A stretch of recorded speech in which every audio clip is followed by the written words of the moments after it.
Okay, going live.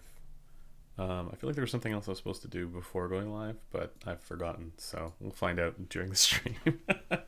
Let me know how the audio is, guys. Let me know if I'm clipping. I was clipping last time, and somebody mentioned it, but I missed it. So um, everybody, let me know this time if there's clipping or if the volume's if it's too quiet. Looks like I'm like right at the sweet spot there. It's hard to tell because I have to look at the other screen to see where the levels are. And I'm also streaming at a higher resolution and bitrate right now. So, yeah, if it craps out, that'll be why. But you never know until you try, right?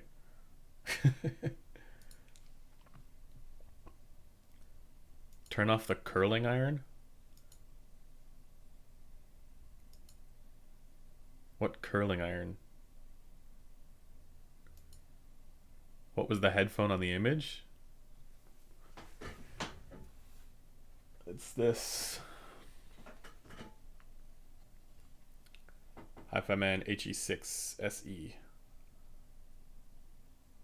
I was gonna wear it, but then my biggest complaint about it is that ergonomically it's a total nightmare because it doesn't have cup swivel and it uses oops, did I? Okay, and it uses some fairly stiff pads. Wait, there they are. Yeah, so these pads are fairly stiff, and they are angled, but they're not angled. I mean, they're fairly angled, which is nice, but they're very stiff in the front as well, like across the board, compared to these Sandara pads, which are not as stiff. So, anyways, I was using them with the HE400 SE pads, which I was hoping would improve the tuning, but it didn't really. I mean, maybe just a little bit, but not enough to, take it from what the hell to amazing. Because the HE400 SE tonal balance is actually fantastic, but not the HE6 SE. Unfortunately, I did a whole post on that actually. If you guys want to check that out, that's up on the Headphone Community Forum with all the measurements. Yeah. It definitely is one that needs EQ. I'll actually have my first impressions video out for that, hopefully sometime tomorrow.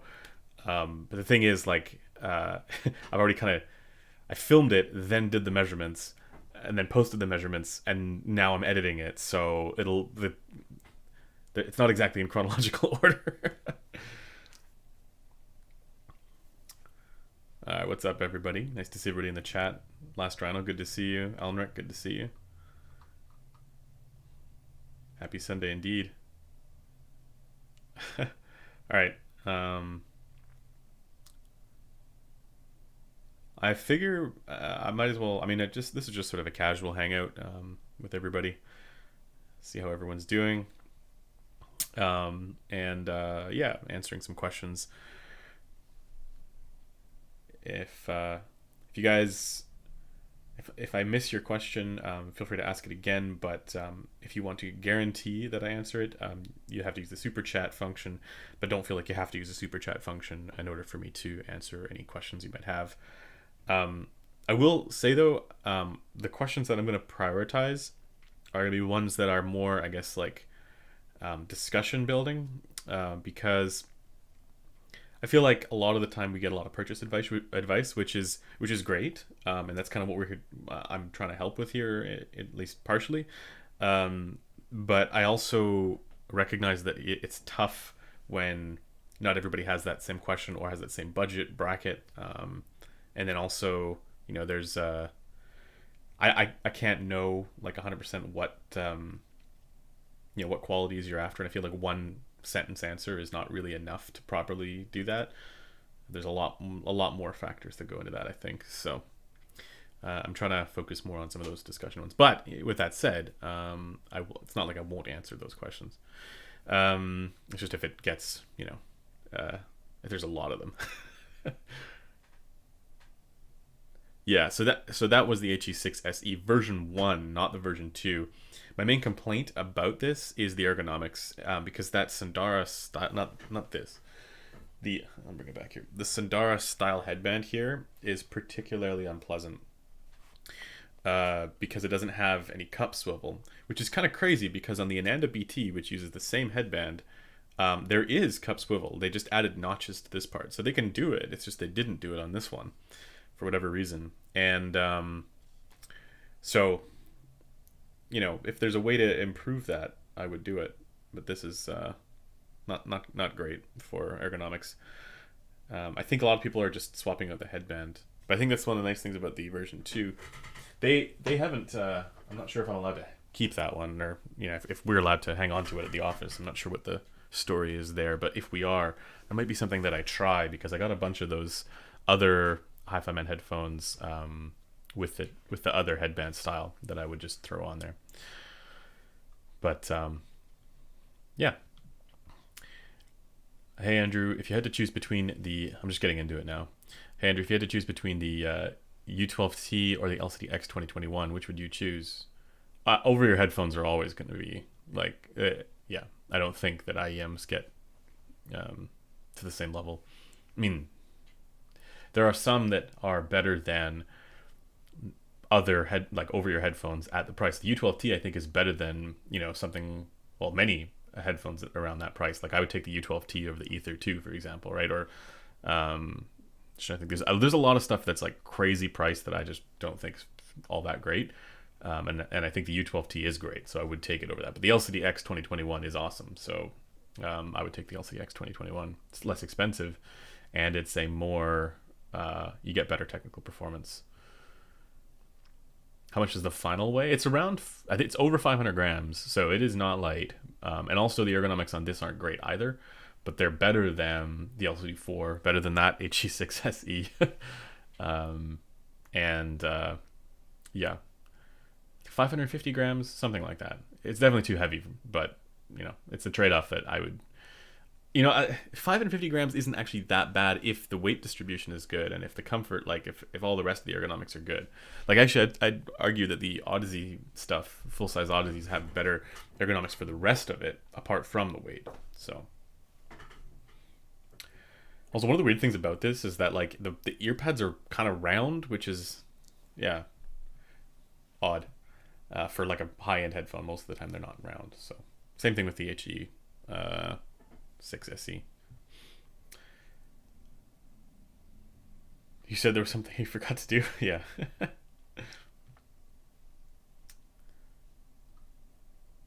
Alright. I have the Sundara 2, and they are not that similar to the HE 500. Yeah, they're not really. Like, the performance is not the same. But I would argue that the tuning is actually better on the Sundara. The only reason I said that there's nothing really else that's like that apart from the HE6 SE is because, the only one being the Sundara is that's the only one that's sort of in that price, like closest to that price range that actually has, a similar tonal balance and technical performance, even though it's not the same. And I would take an HE 500 over a Sundara for sure.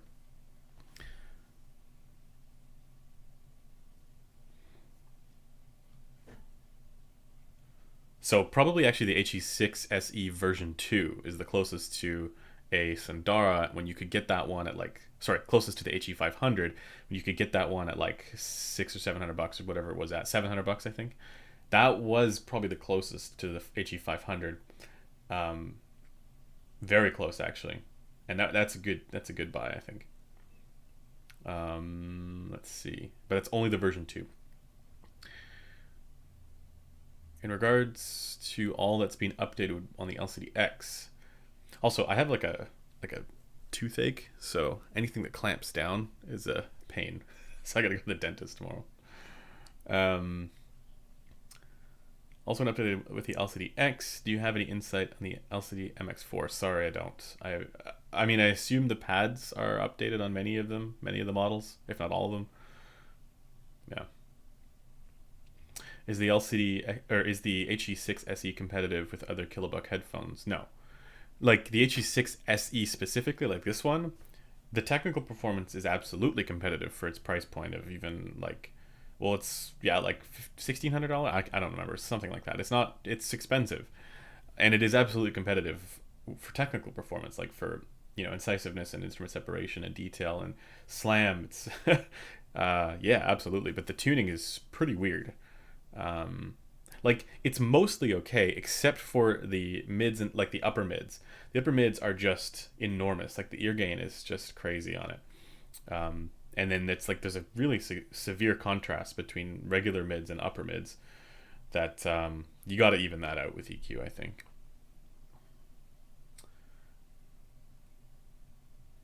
And then also the ergonomics are a bit of a nightmare. So it would be one where you would get it and then you would mod it with a different headband. I would suggest at least, and then EQ it somehow. That's sort of what I would do, which makes it difficult to really recommend at that price, given that there's a lots of other headphones that you could get, like the LCD X, where you don't really need to do that kind of stuff. Um,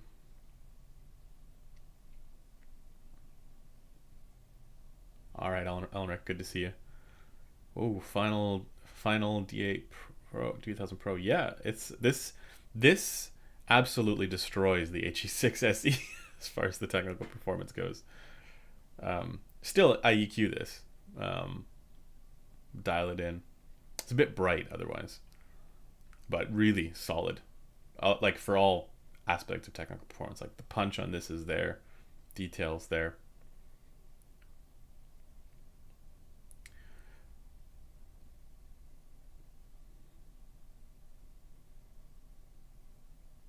Yeah, I do have to do some other. There's so much stuff that I have to review. There's the BGVP DM9 or something that I have here, and then there's the Canera Norn, which is not particularly good. The Yeah, so there's a lot of stuff that I got to review. That's tough. Production rescue, thank you, good sir. In regards to, oh yeah, I think I did I answer that already. I don't.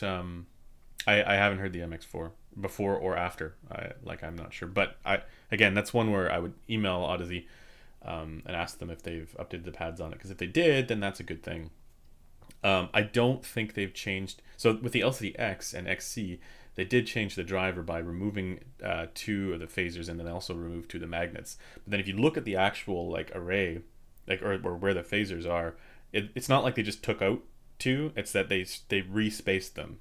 So they've redesigned kind of the circuit there, which is interesting because I think the big question would be is the technical performance the same? And it's within the ballpark. Like I'd have to have two of them side by side to be able to tell if there's any difference because yeah, I don't think it's a significant difference there. It's just an improvement as far as the tonal balance is concerned.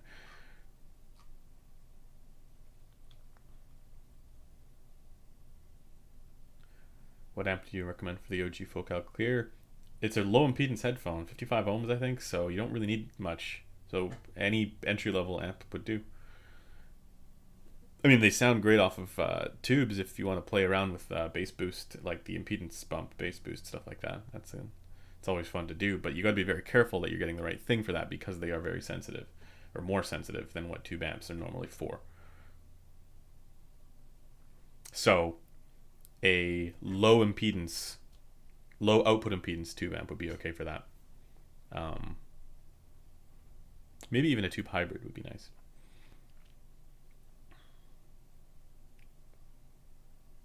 Any plans to measure the rest of the Odyssey line with the new pads if they feel like sending them to me? Yeah.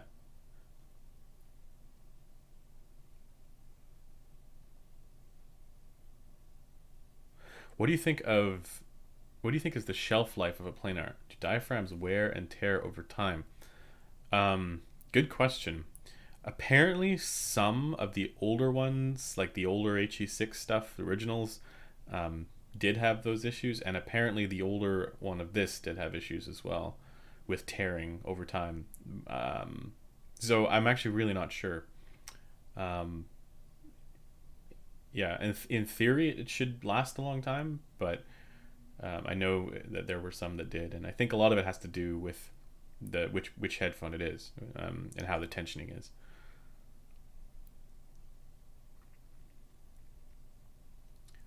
Brand new to the hobby, what should my first step be? HT6XX and an amplifier, or Hi-Fi Man Sandara and an amplifier?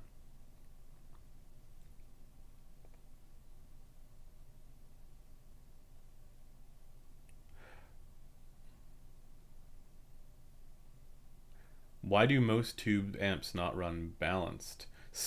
There are some that do, but it's basically like two separate amps. Um, I think it just has to do with inherent limitations to the design. Not limitations, just like you can only design it really one way.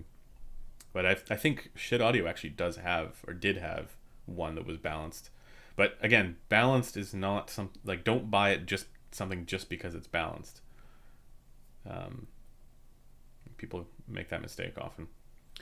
How do I know if the custom EQ is clipping in Roon? I'm used to the little light in Piece, but I can't find it.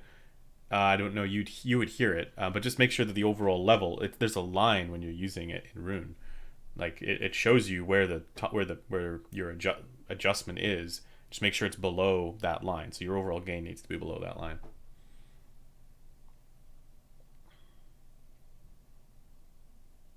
What are the benefits for a headphone designed with high impedance? Um, so in theory, none of that. You can't look at a high impedance headphone and say necessarily this has good performance, or better performance than a lower impedance headphone. That's a different headphone. So you can design in many different ways. I don't think there are any inherent benefits acoustically to specifically making it high impedance, but I think there's probably a little bit more flexibility that you're afforded if you say we don't care about what the impedance is. Do you know what I mean? Like, and then say you end up with really high impedance, right, as a result of whatever acoustic design implementation that you want to do, whatever other parameters you want to design for, and then the impedance is just sort of an afterthought. I don't think anybody looks at it. Now they do. They're trying to make it more easier and easier to drive, but I don't think there's as much, we want it to specifically be 600 ohms, right? Like, I think in the minds of us in the audiophile space, there's definitely a benefit to higher impedance headphones in the sense that it allows us to make use of our amplifiers, so you get better scaling as a result. But you could have designed that same headphone around something else, So for example, the Focal headphones, like the Clear, it's only a 55 ohm headphone, but it has better technical performance than any of the Sennheiser HD6 series, even though they're 300 ohm headphones, right? So except the 660S is 150 or something like that. But you know what I mean, right? So just because those have higher impedance, that doesn't make them necessarily better than the Focal Clear.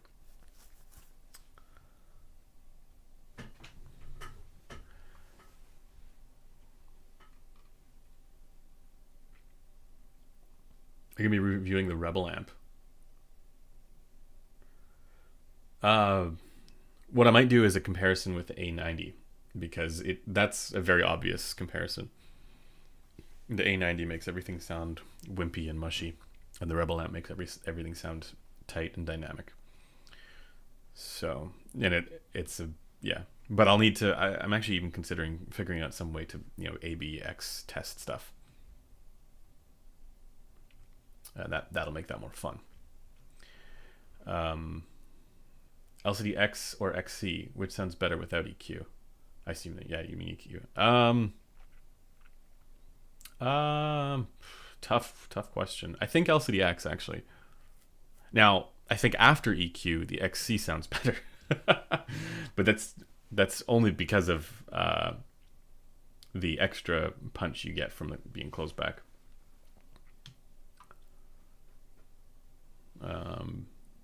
Although I guess you could get that with the LCD-X just by boosting the bass.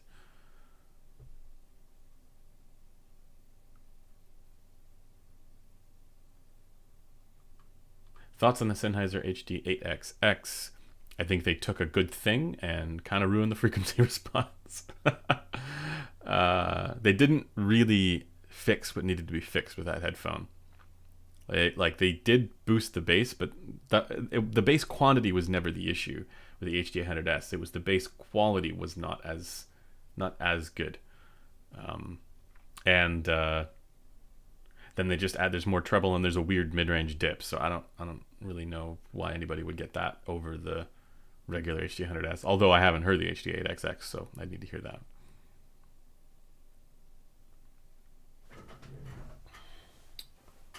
What's your favorite closeback headphones when money isn't a factor? Yeah, it's one of those three. If money isn't a factor, LCD XC, just EQ it a little bit. If, but then that's also really heavy. So probably Verite closed, just with the small notch at 5K, off a tube amp or something like that. But LCD XC is like right up there for technical performance.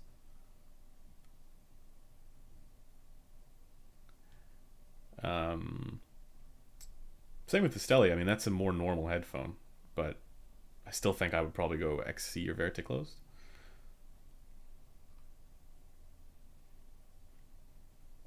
The other advantage I was going to say with high impedance headphones, dynamic driver headphones, is that you have much more flexibility to play with tube amps. So if you want to get into that, that's really one of the benefits there.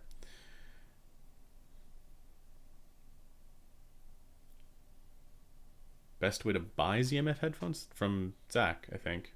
Like, I don't. Oh, you mean like through a dealer? I would go through Zach. Just go through his site.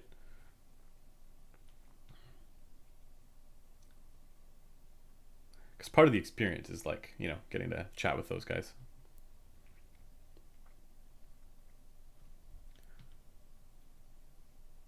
I have quite a bunch of expensive headphones: Clears, Aria, Stellia, LCD-X. Yet I always end up using more of my HD6XX and Sundara. Am I the only one?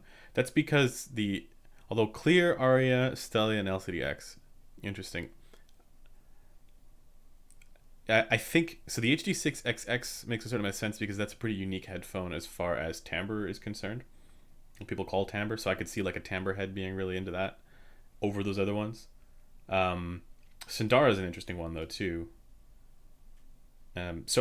My guess is, looking at all of those, both the HD6XX and the Sundara are smoother in the treble, the mid treble, than any of the other ones that you mentioned. So maybe that's why. But those other ones are way better for technical performance. Will you be releasing any more of these chats as podcasts? Probably not the Q&As. If I have a guest on, then yeah, definitely. Like I'm going to try and have Sean Olive on at some point, which would be fun. And I know there's been some talk of maybe inviting Amir on. Not sure if we're going to do that, but we'll see. But those, when we have industry people or manufacturers, then yeah, those will be released as podcasts as well. It's a little bit weird I know a lot of people like to sit through them in a podcast setting, even just these Q&As, but yeah, it's harder to make that stand on its own.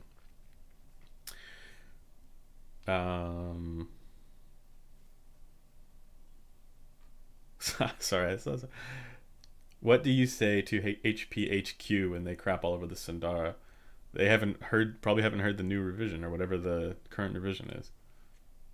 They've probably just heard it with the old pads or an older revision or something. I have one from 2018 here, so it definitely measures worse than the new one. So, and it has different pads, like very obviously different pads just when looking at them. So, the concern that I have is that a lot of reviewers got the old version that was sent to them, and it's not the same as what people are buying, and it's considerably different as far as measurements go.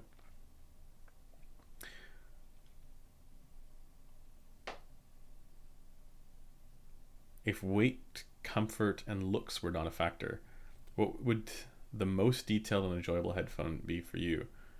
Hi-Fi Mansusvara, easily. What's your favorite Odyssey?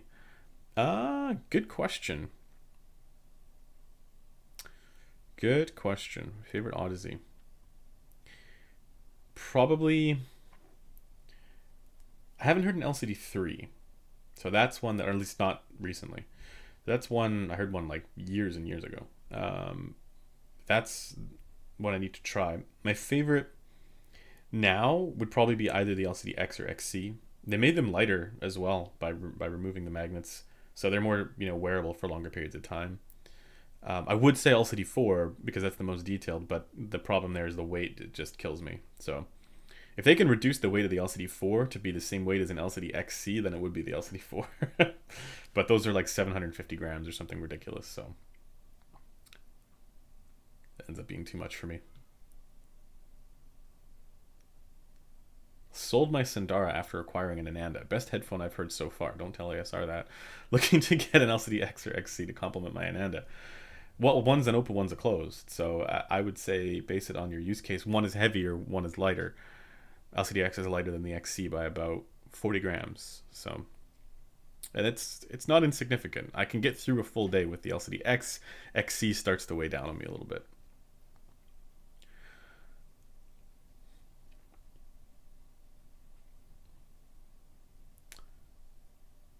I have no idea about the early 2019 Sundaras. I have no idea. I also don't know what they're selling. So, like, as far as the pads go, like from their site, I have no idea.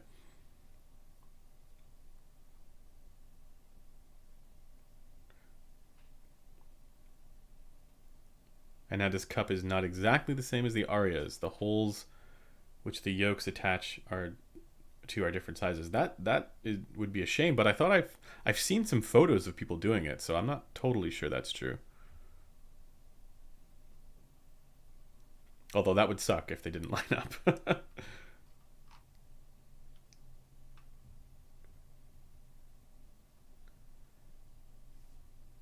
Wow, okay. There's lots of people here now.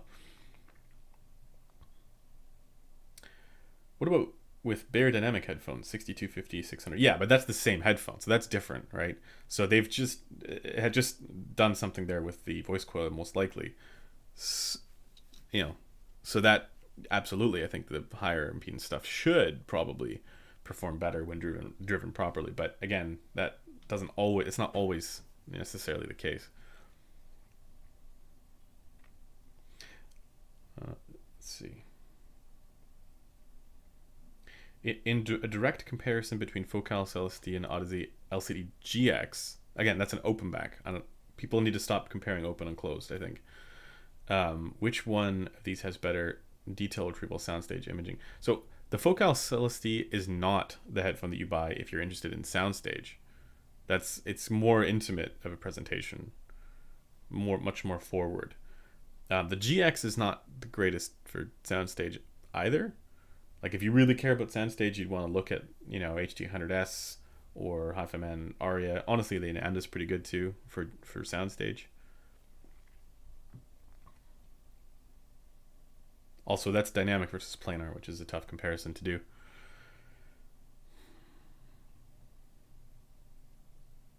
Okay. I heard someone mention that having higher impedance takes advantage of an amp's damping factor.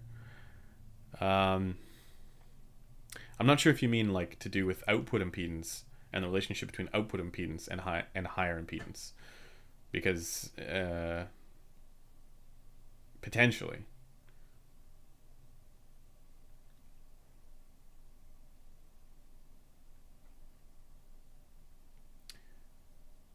Why one should prefer... Oh, a few comparisons between balanced and unbalanced. Why one should prefer over the other. Can a high and single-ended unbalanced be better than a poor balanced? Yeah, absolutely. The Rebel amp is head and shoulders above the topping A90. Rebel amp is single-ended output, and the A90 uses balanced, or has a balanced output. I believe. Someone can correct me if I'm wrong on that, but it's not particularly close.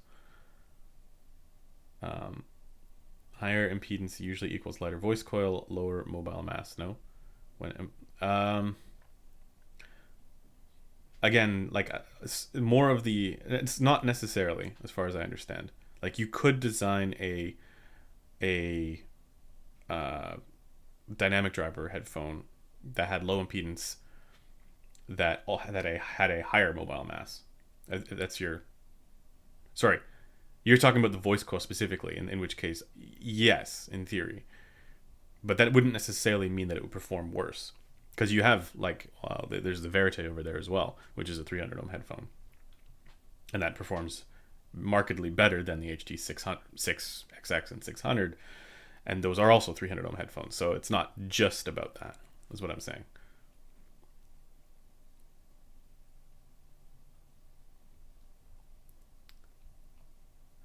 What's your take on power conditioners? They make a balanced power conditioners make a difference if you have bad wiring in your house. Like if you turn the like in my case, I turn on the blender and the lights flicker, but you only really notice it in like tube amps and stuff like that. So like that are like really sensitive to this kind of stuff. For solid state amplifiers, you probably don't need that stuff. How's the comfort on the D8000? Not the greatest, I'll be honest, but better than that of the LCD4 because it's not as heavy.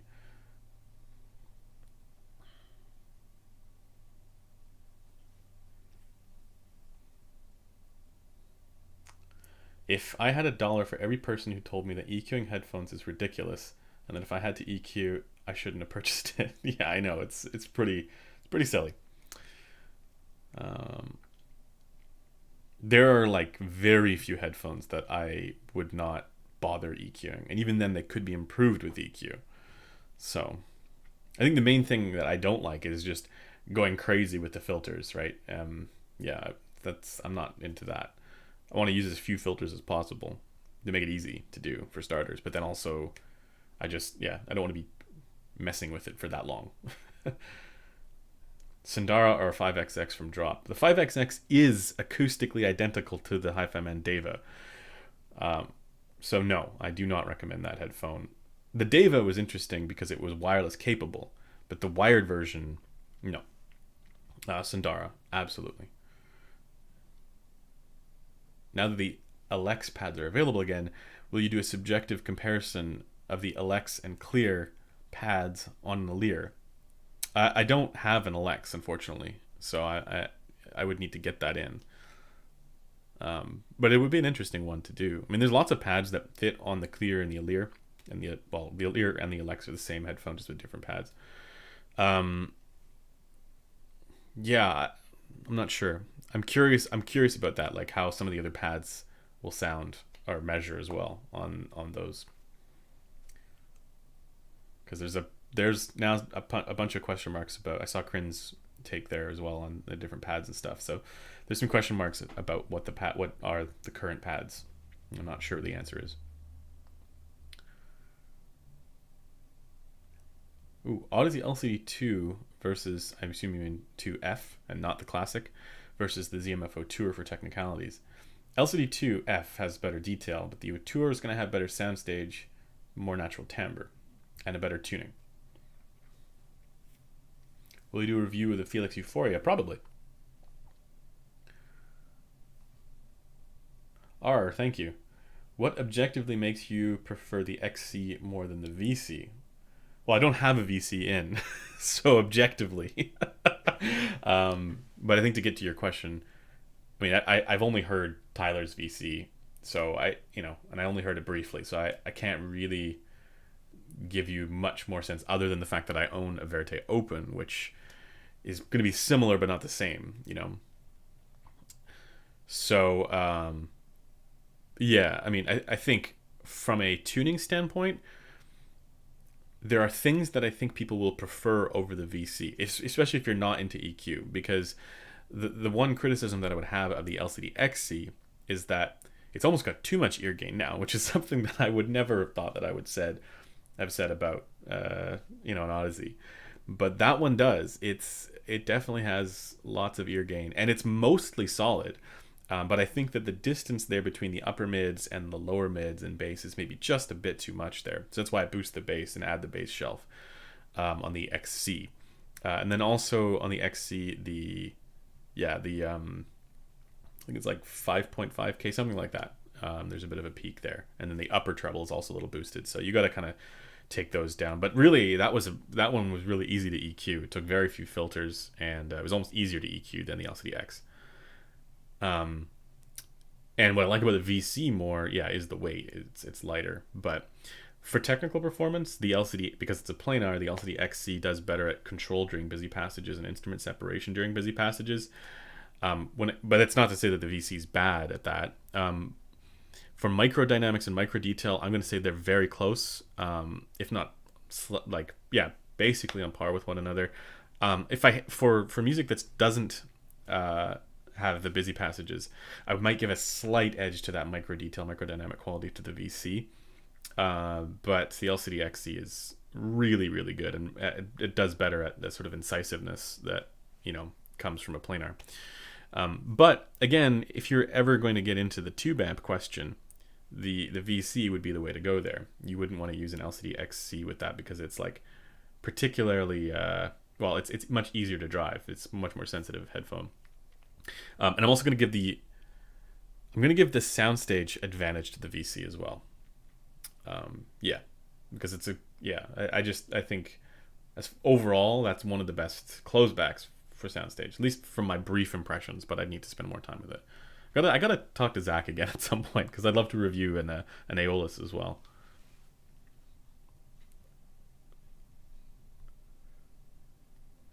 What's a good upgrade to the Sindara with a similar tonality but better punch and slam? Cheaper than the Susvara? An EQ'd LCDX.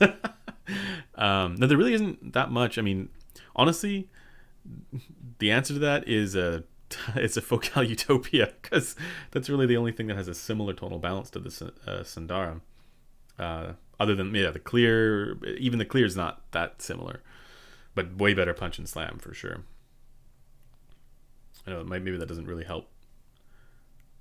God forbid, have you removed the cups from the XC and observed how it measures / sounds?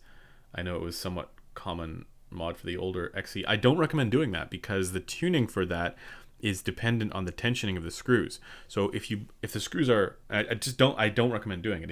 If you tighten them up too much, or like in a way that is not consistent, you're gonna get and you want to put them back on, there's a really good chance you can end up with channel imbalance for the bass. The tighter that it is, the less bass there is generally, and the looser that it is, the more bass there is generally, which sounds counterintuitive, but it's sort of how that works. But yeah, I don't recommend doing that mod.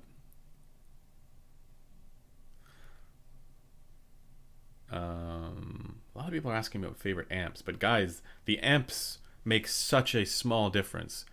Magni, Heresy, and a Modi, something like that, or a Atom, or honestly, like IFI Micro IDSD Black Label if you want something portable, right? It's only when you have headphones like the HE6 SE or HE6 or Susvara or LCD4, where the differences in solid state amplifiers start to matter because of power requirements. And like mainly I would just stay away from these types of things, these like all-in-oneers that are just not all of them, but these really tiny little portable ones that have a couple of op amps thrown on there for convenience that probably measure great, but they don't sound good. Like that FIO E10K, E13K stuff is not particularly good, and neither is that Kadas Tone 2 Pro. It's a very closed-in kind of staging that I don't really like. And then you move to even like a THX1 that I had here, it's very obvious how much better it sounds, how much more filled in it sounds. But yeah, apart from that, I mean, like it doesn't really matter. Like there are some amps that I think sound bad, like the Topping A90. But at that point you're getting into some pricing that is kind of unnecessary. Like it's only when you get into the really high end stuff where these amps start to make a difference. I will say that the Kayana HE6 for the HE6 SE is probably the right pairing, because you wouldn't want to drive that or other really inefficient planars. But for 99% of headphones out there, a Magni 3 Heresy is all you need. And if you want something that's gonna make it a little more engaging, yeah, the Rebel amp is solid, right? But it's a very small difference. I always recommend putting more money into the headphones, unless you're going with a tube amp, in which case then that's a different question. DNA, thank you. Wow, I gotta catch up here, guys. Hashtag Team Dynamic. Yeah, I really like dynamic driver headphones with tube amps as well. It's a different experience and one that I really like.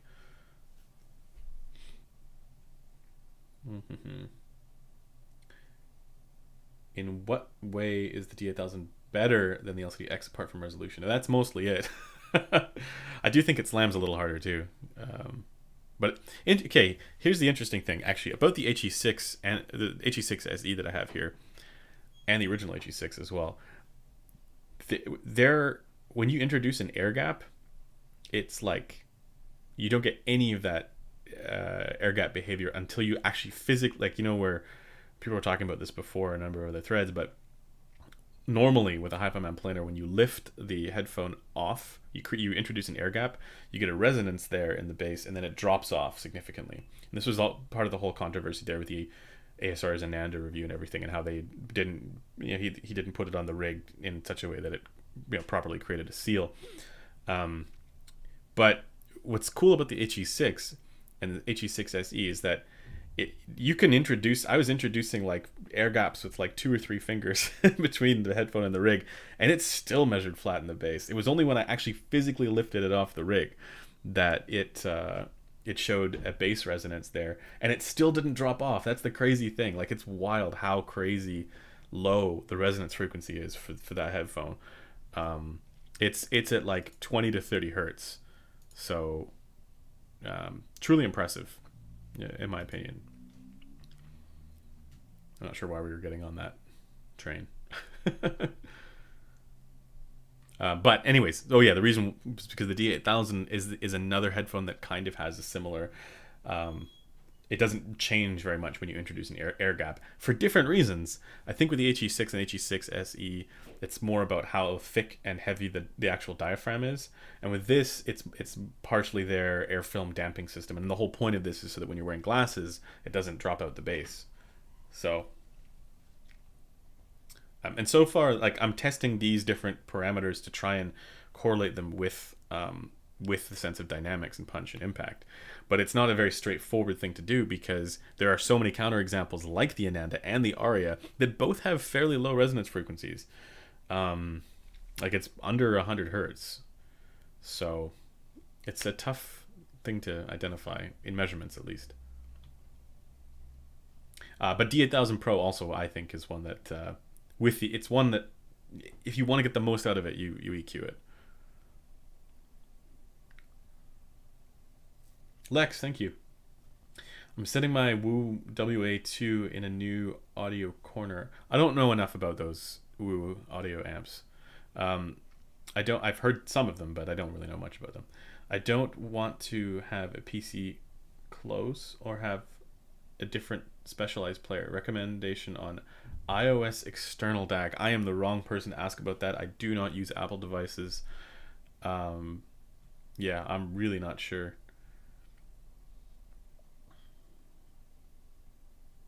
I assume you mean like for a phone or like an iPad or something.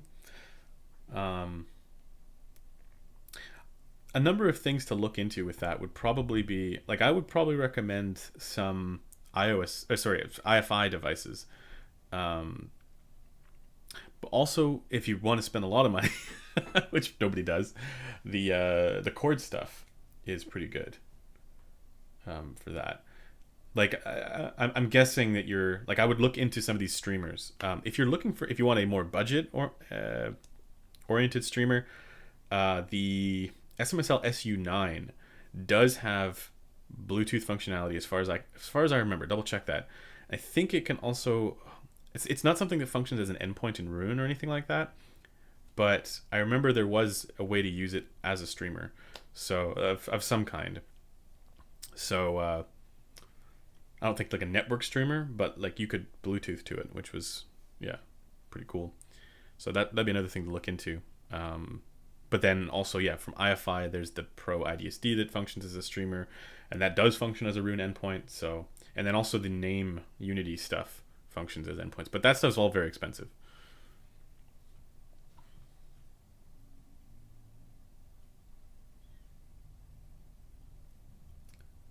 Seems like a lot of other reviewers really love the Aria. How does the Aria compare to the 2021 LCD-X? Good question. Aria has a better sense of space and stage and depth. That's really the benefit of the Aria there. It's brighter. Pardon me. It's brighter. For micro detail and micro dynamics, they're very similar, about on par. And for macro dynamics, the LCD-X is better. Then the other thing is that the LCD-X, I think, also has better timbre. I don't know how much that really matters to people. So it has a more of a kind of a euphony in the mids as well. And it's partially because of the tuning difference. And the LCD and the Aria is lighter as well. So I think it depends on what qualities you're after. I see Metal 571 in the chat. Good to see you, Marius. Thank you so much again, man. Hope you're enjoying those Focal Sparks. Oh wait, no, did you give them to you gave them to somebody, I think. Quick question: D8000 Pro versus ADX 5000. Similarities and differences. Well, one's a planar, one's a dynamic. For the tuning, I would actually give the edge to the ADX 5000, but it is also bright. They're both kind of on the bright side. But the bass on the D8000 is really nice. So I would give the bass to the D8000. I would give the overall tonal balance in the mids to the ADX 5000, and also the treble smoothness to the ADX 5000, even though it is brighter. And then I'm going to give the technical performance edged handily to the D8000 Pro for detail and all that stuff. Yeah, that's what I would do. But for a dynamic driver, the ADX 5000 is solid for its technical performance.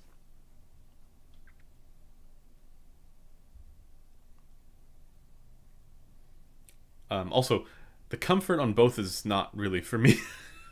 Like the ADX 5000 was quite light, which was nice, but then the ergonomics, like the design of it, sort of pushed in on my temples in a weird way for the pads. But it is a well built headphone. Don't get me wrong. Feels super light. So yeah.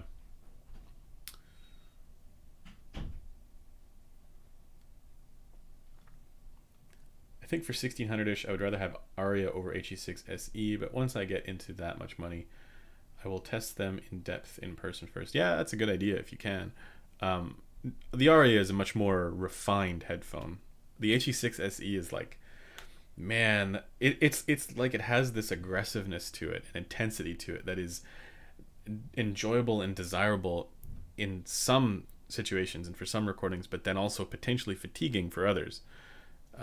So I mean, I think it's a good quality, that sort of dynamism and physicality.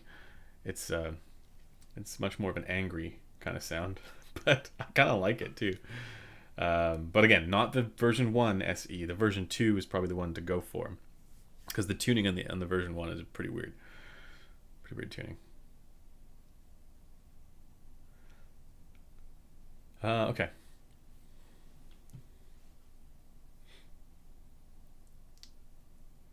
Yeah, a lot of the differences that people describe in amplifiers and solid state amplifiers when going from one to another, especially in that sort of mid range, like between 500 and 1,000. A lot of the described differences, are people just enjoying their music, and that, it's not something they would be able to get right on a blind test. But I do think there are differences, and some are very obvious. But most good ones will sound generally the same, close enough.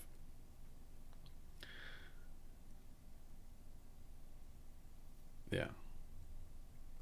Any thoughts on reviews based solely on music, timestamps, and whatnot versus the typical review format? Like listening to music while reviewing, or I'm not sure, or like saying this does better with X genres. I don't think that's something I'm gonna do. Mainly because I can't play the tracks on YouTube without getting a copyright strike, which is a real bummer. Otherwise, I would love to, do sort of like first impressions videos with music and just have that be playing. Like I do first impressions videos, but I throw like music that I have a license to over top, so you can't actually hear what I'm listening to. So yeah, you can do that sort of in a live stream, but then you got to mute that part afterwards. So might be something I do in Twitch. I will. Ananda are very good. I will at the time go for the HE6 SEV2. Already Resolve gave me the verdict. If you can find that Adorama price, I can't remember. I don't know if it's still going on. Someone let me know if it is. That price, that HE6 SEV2 is I'm sure solid.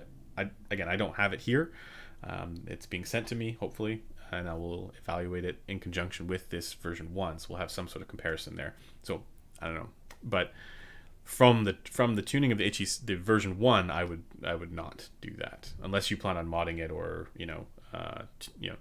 EQing it or something like that.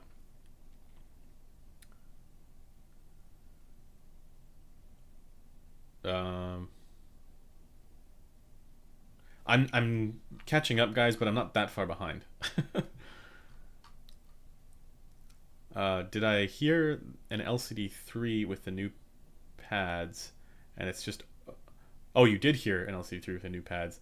And it's just overly airy to the point of excessive brightness above 10K. All Odyssey LCDs should be with the new pads now. Okay, that's good to know. MX4 is pretty disappointing. I don't feel like it's worth it even with the new pads. LCD 4 magnet strength with LCDX driver, if I recall. I'm just reading what Metal 571 said. He's Mr. Odyssey. You bought Marcello's Mogwai OG tube amp plus THX balanced 788. LCDX EQ'd and LCDX goes to a whole new level and sounds amazing on the 8 ohm tap. I bet it does. That makes a certain amount of sense because you wouldn't want to use the 32 like the Kenzie OG with the 32 ohm out on that. I just think that's just way too much power for well, I don't have them here, but the LCDX. But it would make sense because in a way it softens that sort of upper treble kind of blow that those have. But yeah, I'm sure it has a positive impact on that. Mogwai is one I hope to hear soon. Do a review on the topping A90 will be fun. Yeah. Not fun is the wrong word. Fun for other people, maybe. I just don't get how anybody can listen to that amp and go, yeah, this sounds good.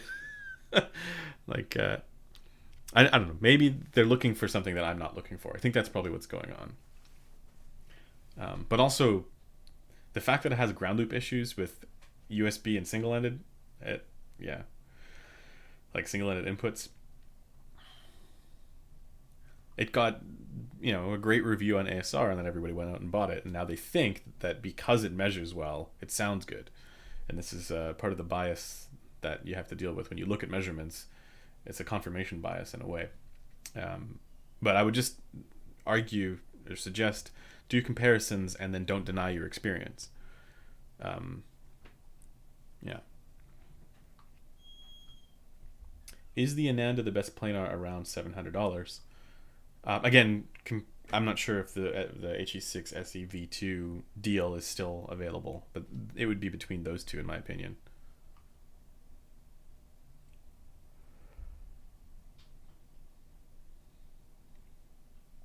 HT800S seems to fall apart for certain, but not all rock/pop. Most likely, well, it could be the mixing mastering, but also there's if you look at the frequency response of the HT800S, sort of shifted, like the upper mids are sort of shifted upwards a little bit, so that could make it sound a little shrill at times, and I think that's maybe what you're keying in on. And with the Aria, it also is a little shifted towards upper mids and treble there. Now the balance is still good between fundamental and harmonic. So it's not like it has crazy peaks and things like that. It's if you look at like where the elevations are, they're all sort of balanced out with one another, which is ideally what you want. But it is still sort of the whole thing is sort of shifted upwards there. I guess this way upwards into the upper mids and treble. If you want something for rock and pop, I think you want something generally with a little bit more presence in the bass. So I would get into EQing those headphones. Thoughts on the HD 560S? Yeah, it's good.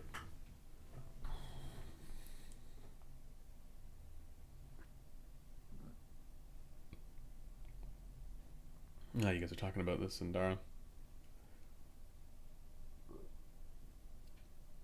Have you been losing head weight? Does it affect your planar seal now? I've lost about like 25 pounds since like January. lost the COVID-20, I guess. But I don't think that it's had an effect on the seal. Maybe a little bit.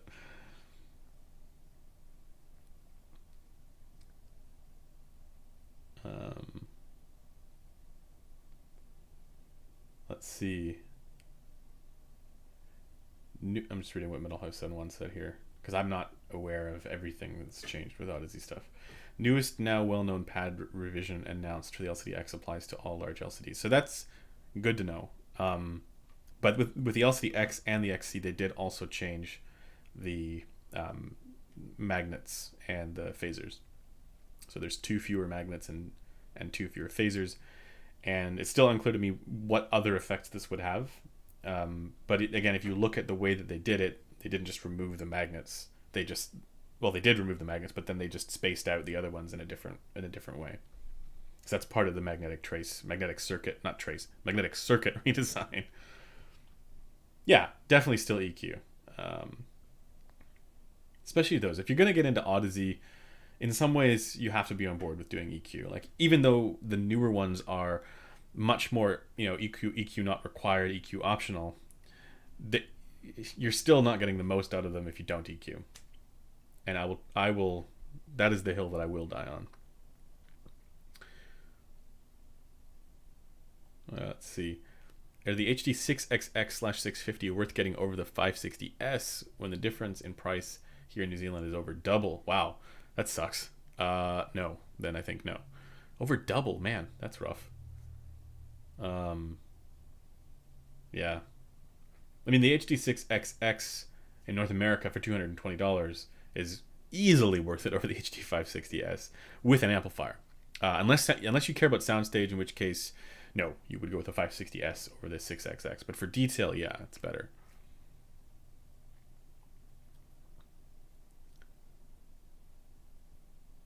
It also depends on if you care more about tonal balance or detail, because some people don't hear detail. Some people, like Sean Olive, don't hear detail. Or the differences in detail. They only hear frequency response or tonal balance.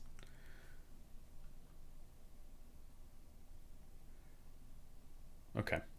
Is the EST 1112 from Dunu better than the SA6? In my opinion, no. I like the SA6 better. So why are there like $5,000 DACs? People are willing to spend that kind of money. DACs do make a difference as well.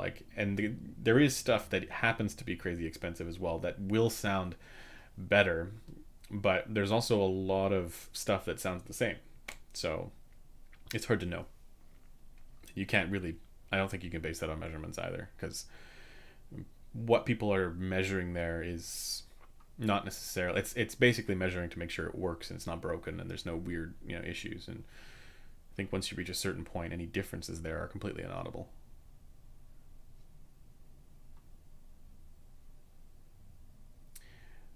Thoughts on HE400 SE replacing the HE400i 2020? I don't know if it is. It's very interesting. The HE400 SE seems to be a different driver.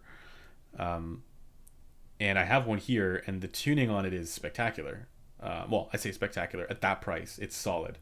The details, yeah, still not as good as the Sundara. And so the technical performance, it's weird because there's no issues with microdynamics as much, at least from my initial impressions there. I need to spend more time with it. There's no issues as far as soundstage. It doesn't sound smeared. But for whatever reason, it just sounds like a little on the sluggish side, a little slower. I can't really quantify that to any other type of category like detail or anything like that right now. It just doesn't sound as immediately snappy and tight and well controlled as the Sundara does. So, but for $150, that's probably the headphone to get. Yeah, HE400 SE. I remember I was kind of surprised. I was like, wow, this is solid. The treble tuning in particular is solid. That's not normally something that you get at $150. You just get some weirdness there.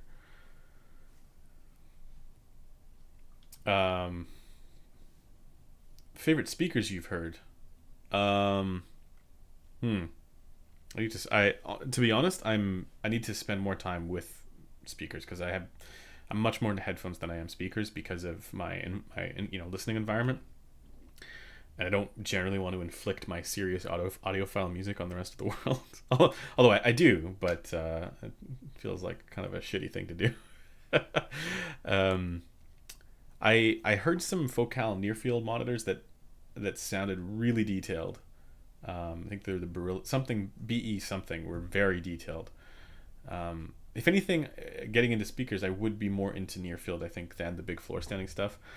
Like I heard the crazy head tower mains at a recording studio in New York, and it sounded crazy, but I would never put that in my environment. Do you know what I mean? Like, yeah, I just don't have the space for it.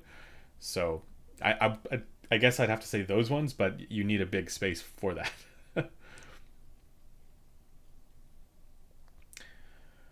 Are IEMs the best sounding portable option, or are there closebacks that sound better? For example, Blessing 2 Dusk versus similarly priced closeback. Um, so, so for portable use, like actually walking around, I don't think that there's a closeback at around the Blessing 2 or Blessing 2 Dusk's price that I would take over it. If I'm walking around outside, I'm using IEMs. I'm not taking closed-back headphones with me. But if the question is, are there closed-backs that are better than IEMs at a given price tag? Yeah, there are. Corinne and I will disagree about that, but he doesn't really like closed-back headphones. He thinks why not just get IEMs instead. And to a certain extent, I agree with that in some cases. Because there are a lot of closebacks that aren't very good either, or as well. But for example, like at the high end stuff, I would definitely take some. Like I would take the LCD XC over a similarly priced IEM every day.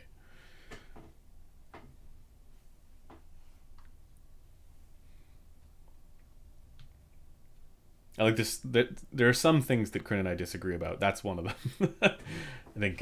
Wow, my auto exposure is doing weird things.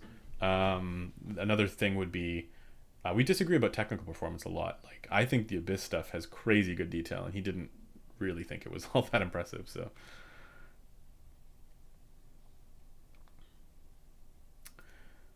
have you heard Denon's closeback headphones? I used to own one actually. I've owned two closeback Denons in the past, and they were good. I liked them, but I think these days I need to get the AHD 9200 in because a lot of people like that one. So we'll see. I'd be very curious about that one.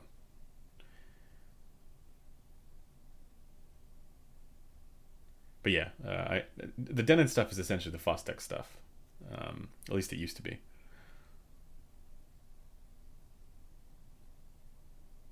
I'm fine with EQ as long as it's within certain margins, as I am limited to what my monoprice THX DAC can do with EQ. Since is it like a physical EQ, or is it like using software to do it? Since I need that for system-wide EQ, so when I play my consoles, I can still use my EQ. Why don't you use equalizer APO? That's system-wide. Or do you mean like you have it in a different spot in your chain and you have two different systems going to that one DAC? Maybe that would be why. I'm not a console guy, so. How isn't your neck breaking with those D8000s on? These are only like 550 grams. I say only. It's not the most comfortable thing ever, to be honest.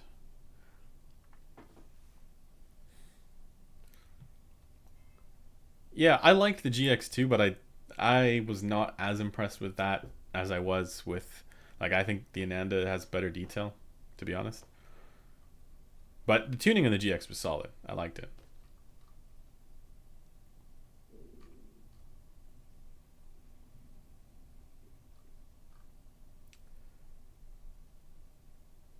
Thoughts on the BIS AB 1266? I need to get one in. I mean, I heard it. It was, the tuning is still like, this is the thing with all the Abyss stuff. They got to figure out the tuning for that stuff.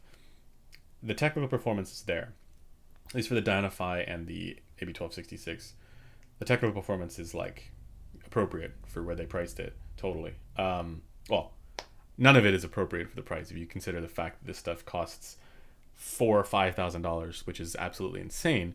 But relative to the competition, it is competitive there. But yeah, the tuning, they gotta iron out those tuning quirks, and then yeah, it would be at least the ones that I heard. I should stress, because there are revisions that happen, and maybe they have since ironed out some of the tunings. Um, but it's also a real challenge to do, to get the tunings to be right when you're dealing with some pretty crazy parameters there for planar headphone development. No pads, no seal, no problem. Yeah, just go padless.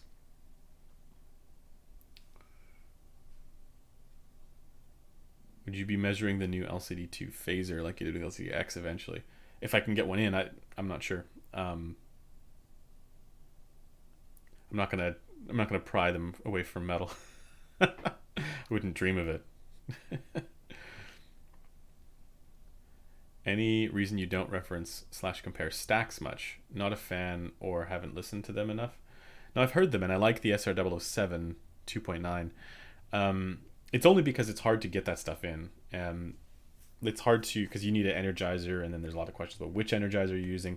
I should be getting an SR009 in at some point. A community member has graciously lent one to Tyler, and I'm going to see if I can get that one up for review. So we'll see.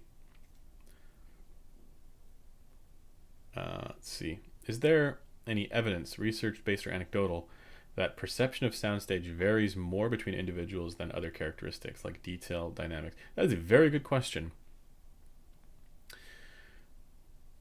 So one of the things that I would love to do, and I've spoken with a number of people about this, including Jude, Headphone.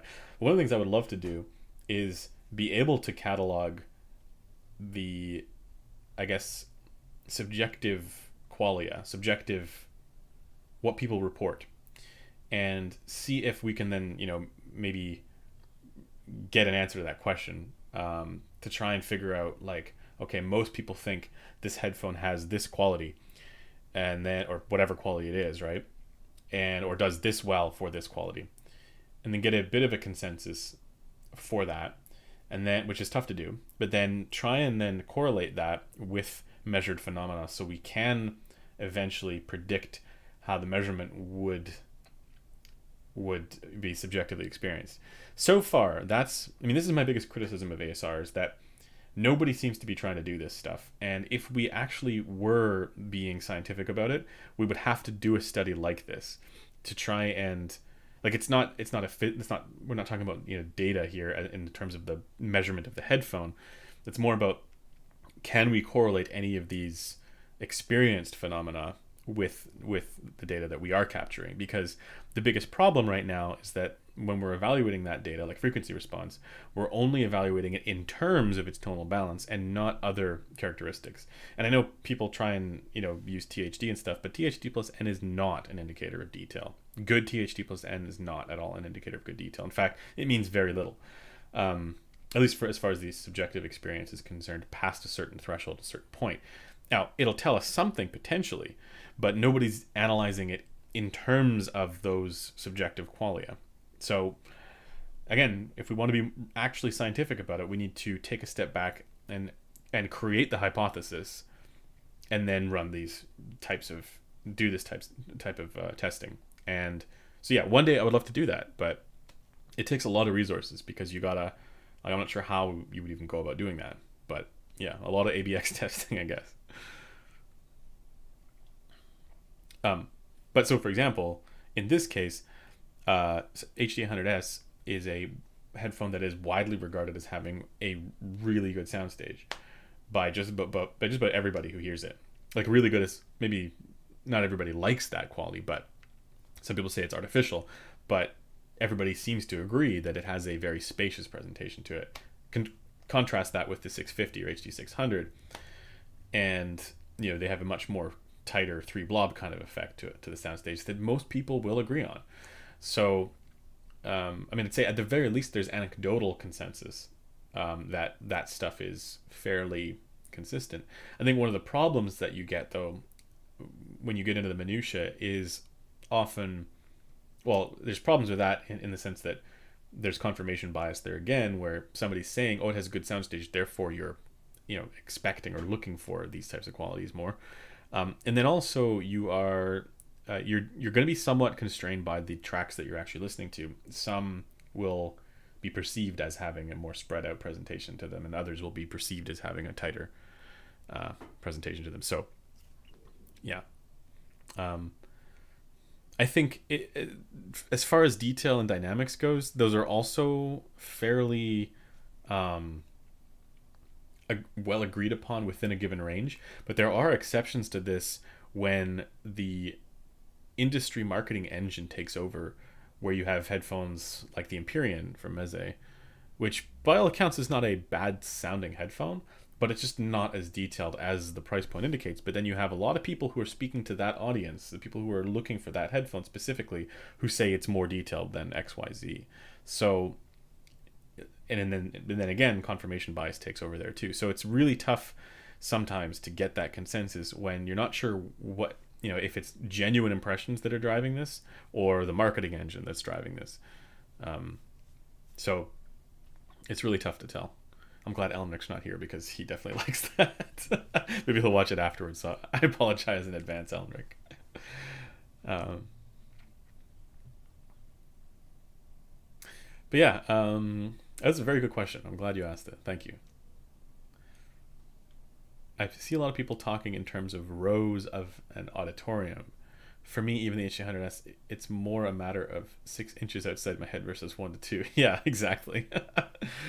Yeah, I think if you close your eyes and really index hard subjectively for soundstage, you can imagine it as if you were in a concert hall and then seeing how far back you are. But I think your description is probably more accurate.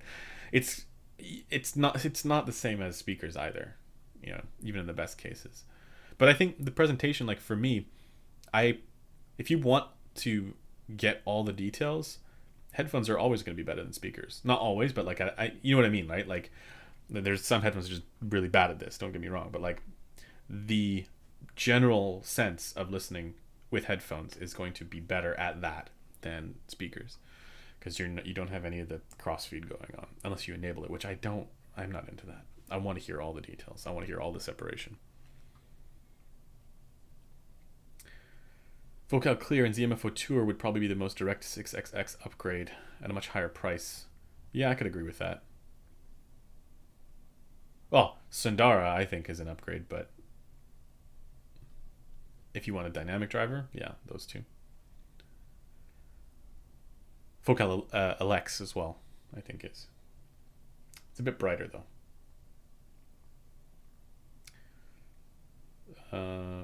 I haven't heard any Mackie stuff. Sorry, I know you keep asking that.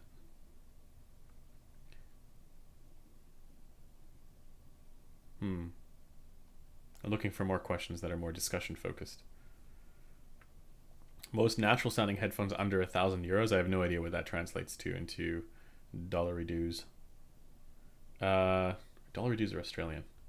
Into green bucks. Most natural sounding. Maybe HD 6XX. Yeah, the Euros thing, I don't know. ZMFO Tour maybe would be the answer there.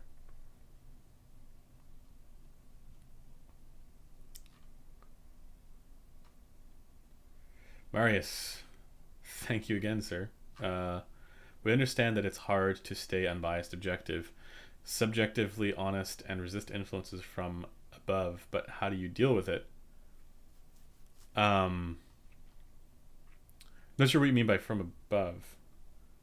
But it is. I mean, I will fully admit that I've been wrong about things in the past, and I'm just trying to not be. I guess not wrong because of any conscious bias, but wrong in the sense of maybe I heard a headphone at the beginning of the day rather than the end of the day, or something like that can have a pretty big influence. Or I didn't hear a headphone in the context of the right choices around it in terms of the price, right, or whatever category it's in.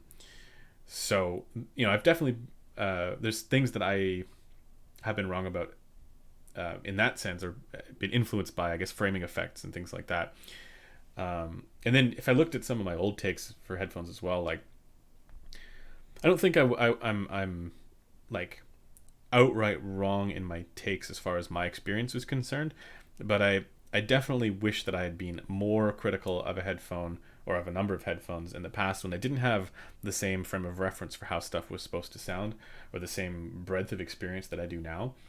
So there's headphones now where I just go, I don't have that opinion about that headphone anymore because I've listened to so much more stuff. So I think I should have been more critical, for example. Or I'm trying to think if there's a headphone that I should have been less critical of. I don't think there has been. It's usually the other way around. But it is tough to be unbiased because you always have those types of biases.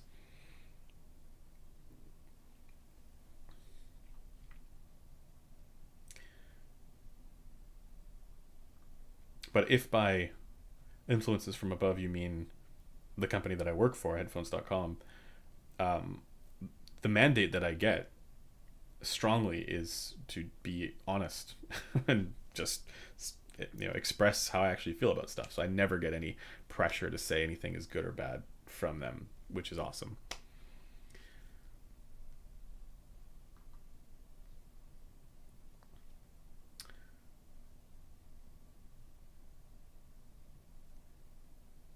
Oh man, now we're getting to the ASR stuff.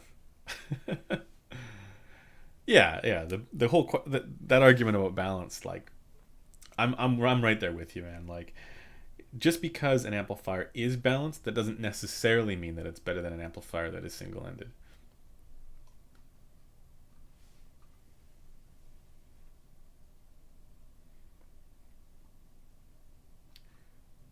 And I use the Rebel amp as a good case in point for that.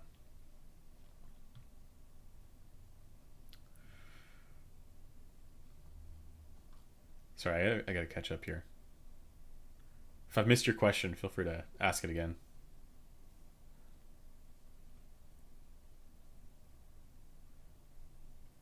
I have not heard of many people having channel imbalance issues with this Sundara. I've tested now, I don't know, 8 Sundaras, and none of them have had significant channel imbalance. The only one that had channel imbalance was the HE5XX. That had a pretty mad channel imbalance going on. Enough where if you measured one channel and compared that to normal measurements of that headphone from other sources, you would think that they would be different headphones. Or like comparing it to the Deva, you would think you could be forgiven for thinking that they're different headphones. But then you measure the other channels, like, oh no, they're the same. It's just that there was a channel balance issue going on. The DCA Ether closed is worth considering too, and if you want something cheap and newer, modded Fostex slap. So the Ether closed does not slap, if that's what you're slap. I don't know. They're I feel like, I don't know, it gets a bad reputation, but it's true. Like, they sound, those DCA headphones, as much as they're doing good things now, they're pretty good for detail, for microdynamics. They really do not have much going on for macrodynamics, in the most part, the ones that I've heard at least. So yeah. And I've owned them some in the past as well. Like, I've owned an Aeon. And it's weird because I think before I even paid attention to that quality, I wouldn't have really cared. But it's only when you then compare and contrast that to some dynamic driver headphones from Focal, or something from Fostex like you mentioned, or honestly some of the ZMF headphones, where you go, whoa, this is I'm definitely missing that quality. A lot of people talking about that Synxer amp. I don't know enough about it. Be interesting to compare that. Open box LCD-X? Don't get an old one. That's well, I mean, you can, but then just EQ it to the old EQ. Don't use the new EQ profile for the old model, and vice versa. They're not the same.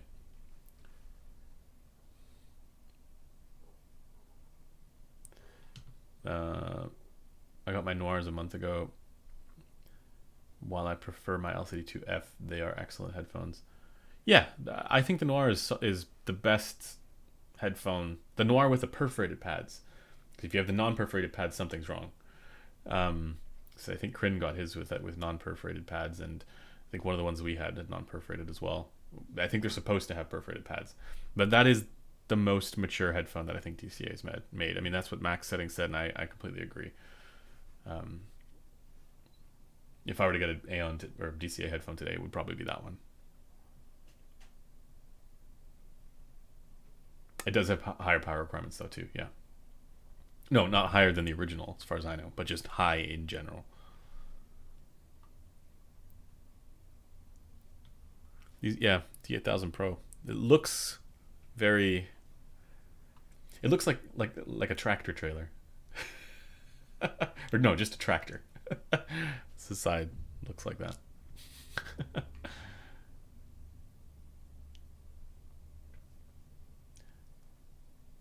Yeah. Should just get Metal 571 on the stream. You guys are asking him just as many questions. Alright, I'm gonna catch up here, guys. I would pick Cesvara.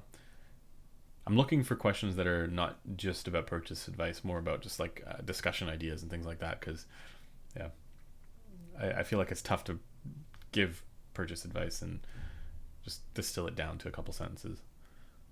A lot of it depends on what your preferences are. But a good DAC to pair with the Rebel amp. LAQXD1, the SMSL SU9, those are all solid. But again, those are balanced DACs, so you're kind of wasting that feature because it's just a single-ended thing. So you don't really need that much.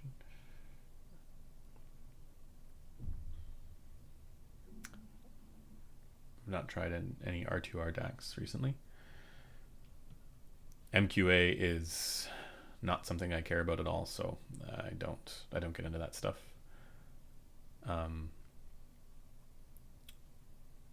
Would you review Streamer and SACD transport? I am curious about. I can't tell you anything about. I have no idea. What's your most used audio format? Well, I use Tidal, but I also use Tidal through Roon. But again, somebody said it earlier about MQA.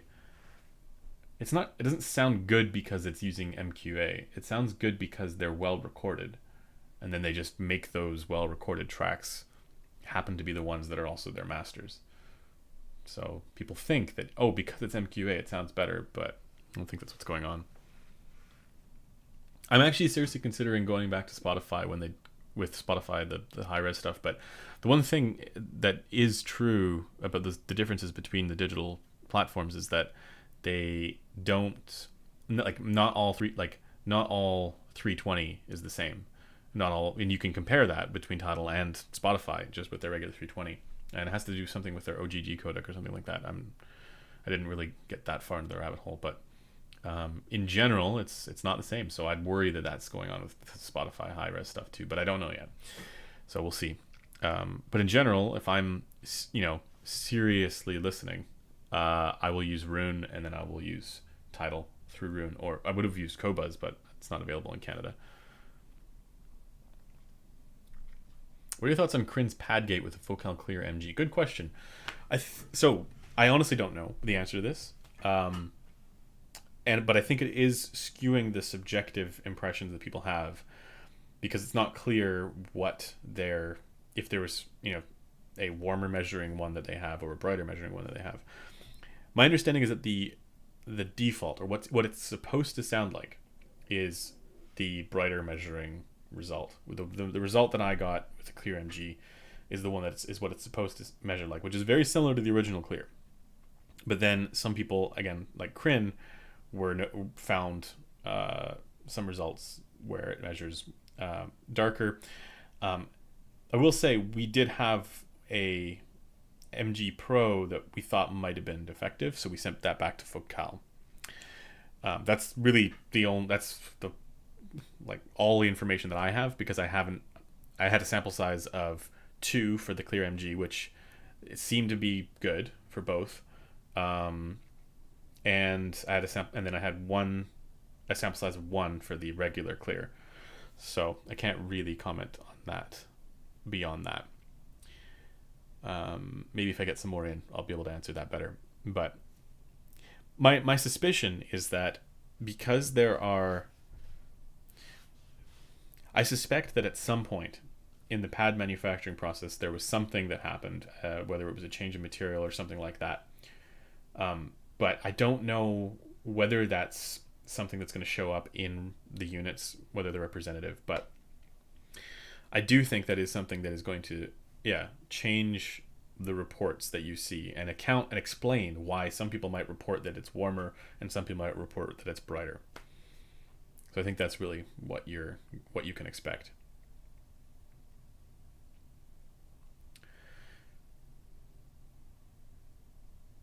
I do have a list of test tracks. Actually, in the video that I did where I was walking outside, I linked that in the description there. So if you're curious about that, it's a list of test tracks. It's not the only tracks that I listen to, but it is a list that you could use. Yeah.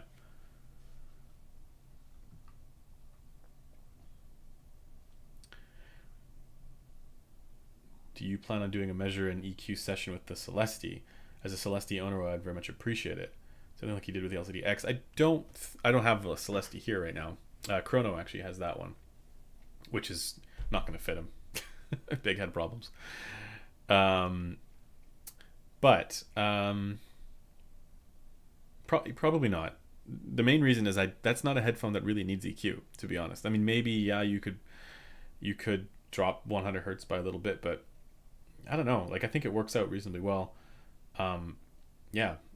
Really, that's not a headphone that I would bother EQing. Or the other interesting thing there, people are posting measurements of headphones like the Celestia and just the closed back focals in general, and they, in the bass, they really don't measure the way that the rig represents them to. Not just this rig, but any of these 711 couplers. The one exception actually would be that if Ratings Measure ever gets a hold of one and measures it, they should be able to give you a better sense of how the bass measures on that, because it's important to remember that ear and cheek simulators and even head and torso simulators are not actual human heads. So the contours that an actual human head has, like right here, are slightly different from the ear and cheek simulator. So, and because the ear and cheek simulator is literally just a plate, it's an ear on a plate, and that doesn't have those contours. So when it's actually worn on the head, you're going to get a different response.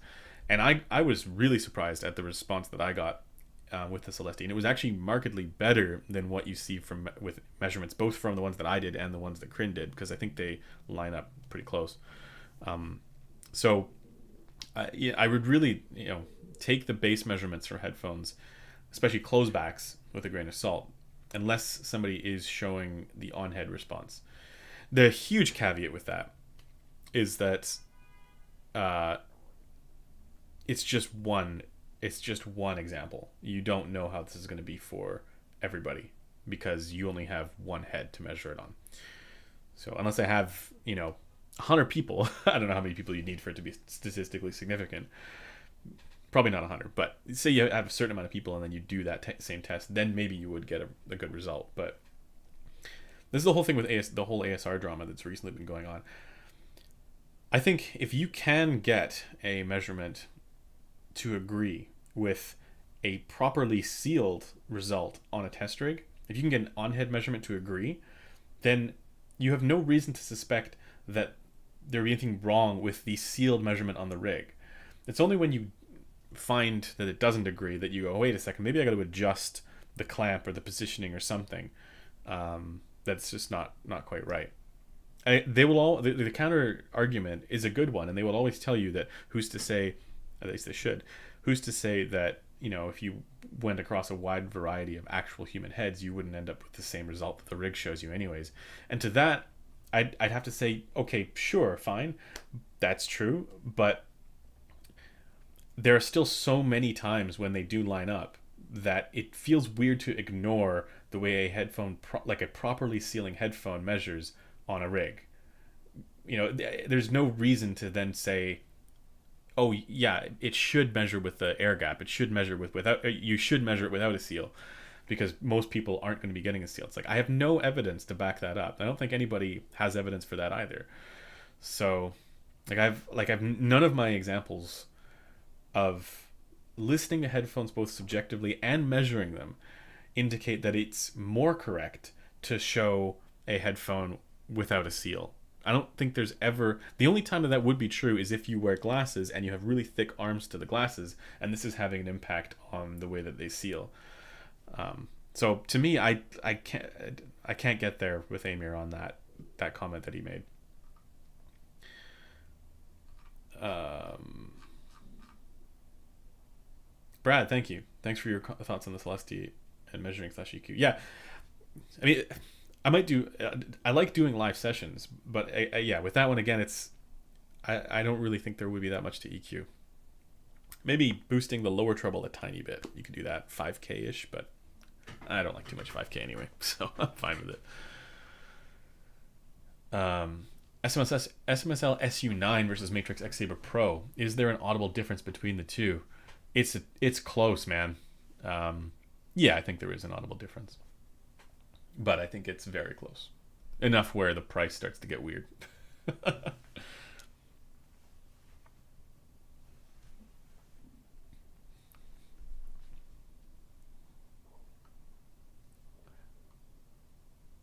I don't care, just enjoy music. Audiophile snobs, MQA sounds good.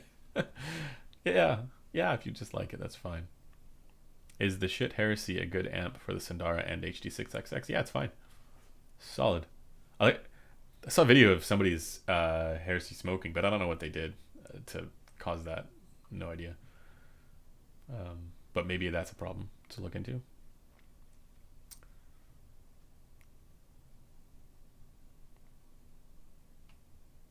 Yeah. So I can confidently tell you that the D8000 Pro smokes the LCD-X for detail. I was going back and forth between the two, and I was like, oh, okay, yeah, this is better. This is one of them. Like, this smokes every headphone that I have here right now for detail. So, yeah.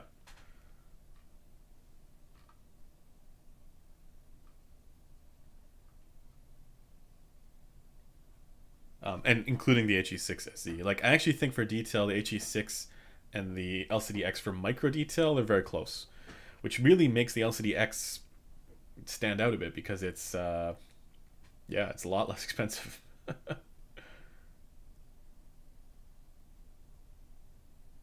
I'm sorry, Owen. I have not heard anything from Mackie. Can't help you there. Yeah, you do build neck muscles with using Odyssey headphones.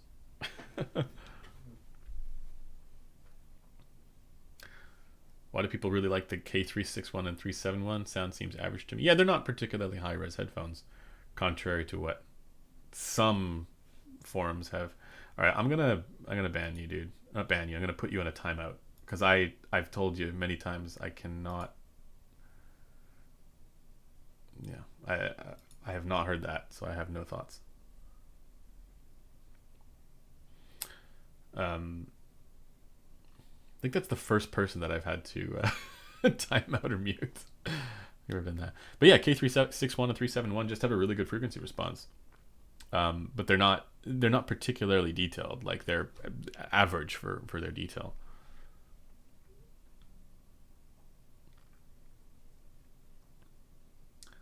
I haven't heard. I need to get a DT770 in to compare side by side with that to be able to tell. I'd imagine they'd be pretty similar though.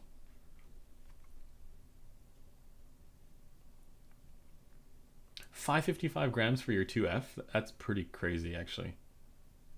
That that's solid.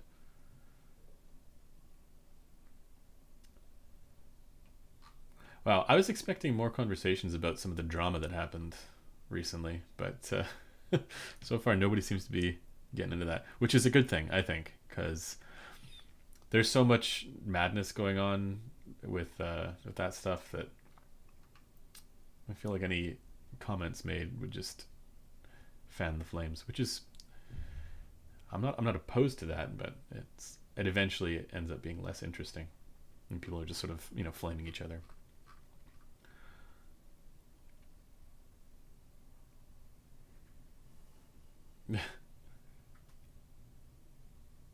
Would the Deva, either wired or wireless, still be better than the Sadara if I feel like its characteristics would be better suited for me? Because everybody says Sandara is better than Deva, but I don't know. No, the Sandara is way better than the Deva. There's nothing about the Deva that sounds better than the Sandara to me. It's not close. Actually, we have a on the subject of the Penrose. I think Chrono is coming out with a Penrose review here shortly, so that should be interesting. Oh, is the Carbon more expensive? Oh, the Carbon headband is expensive. Yes. I don't even know where to buy that. Odyssey's been out of stock. I want one for my LCD XC. Even though it might only reduce the weight by like 15 grams, I'll pay, while we're like $200 for 15 grams. Okay, it still sucks to do, but yeah. I'm gonna go out on a limb and say LCD XC is more detailed than the Stellia, specifically when it comes to instrument separation and control during busy passages. Even though the Stellia is good there, I think the XC is better.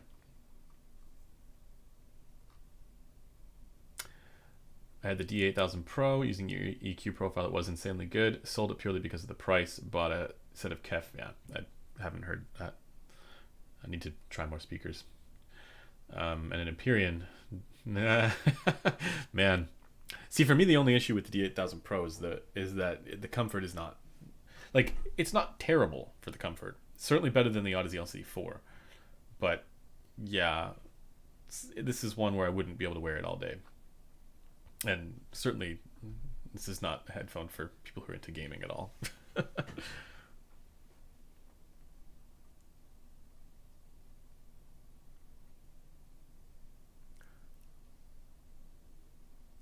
YouTube drama makes its way to the audio world. I don't think it was YouTube drama.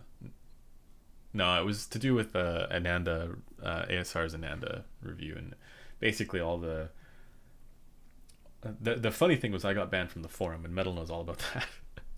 Yeah, but they unbanned me because it was a mistake that one of the mods made, I think, because they thought that because I was in the same region as someone else who was because they can see the regions that people are from, and someone else was posting stuff that was sort of being critical, I think, and or I don't remember, I didn't even see what he posted until after I found out that I was banned. So. But yeah, they just thought it was a case of mistaken identity. But mainly the stuff that I found more interesting in that was that Amir couldn't get a seal with the Ananda on his 45CA. And this is really interesting to me because having spoken with Oratory about that twice now, he's indicated that I think about how to frame this, but he's indicated that it's more difficult to get a proper seal on the 45CA, but he's also said that it is possible. So that to me just means that anybody using a 45CA needs to be more careful, needs to ensure that they are getting a seal, or at least a proper seal. Amir's argument, as far as I understand, was that who's to say that an actual human head would get a proper seal when he's not getting a seal on that rig. But that's really where the in-ear mics come in handy, because they prove that on an actual human head, you can get a proper seal. In fact, that it's difficult to not get a proper seal. So I think given that that's the case, you should at least try to get a proper seal. And so what I'm curious about is when he did his evaluations, I'm curious what he did to try and get a seal on that. But here's the other interesting thing with all of that. Sean Olive also uses a 45CA now. I mean, I know he used the 43AG for a long time, but he now uses the 45CA as far as I understand. And when he did his Sundara measurements, and I think he did one of the Aeon 2s as well, there were some question marks around that as well, because he showed that the bass did drop earlier than what people with 43AGs were getting, including what I got. And with the Sundara, it was a pretty straightforward indication when I swapped to in-ear microphones that it didn't have the bass drop off that his showed. So again, I think the 45CA's invariant clamp is responsible for this. And I mean, it would be certainly great if I had a 45CA, because it would make a lot of this easier to do, because I wouldn't have to switch between left and right and stuff like that. But I also think that it's probably responsible for, when people see a bass drop off, I think that's probably what's going on there. So really, in my mind, it just means that when you're doing measurements of this stuff with a 45 CA, you just have to be very careful. At least that's according to Oratory, that it is possible to get a seal on a 45 CA as well. So I just think, it's, you just have to be more diligent there and actually get that.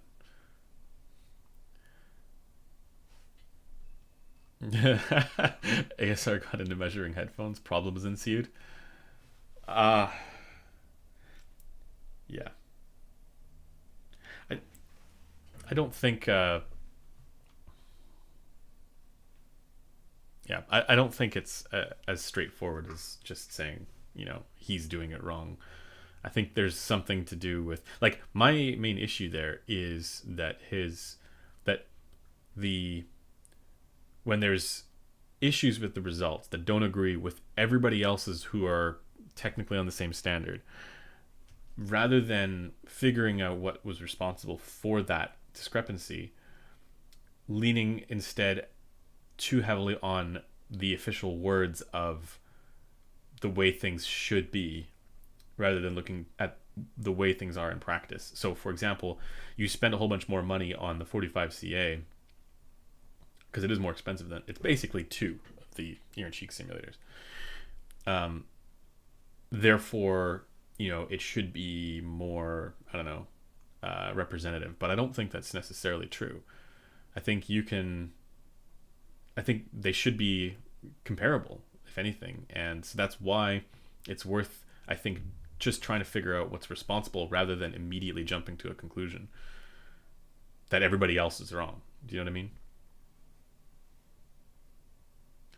I think it's just a matter of taking more time and being more careful. It takes hours to measure stuff and be confident about those measurements. And that's something that even I, when I was first starting doing measurements, would not consider. It's a learning process. And I think he's just starting with headphone measurements, and he's probably going to end up going through that same process.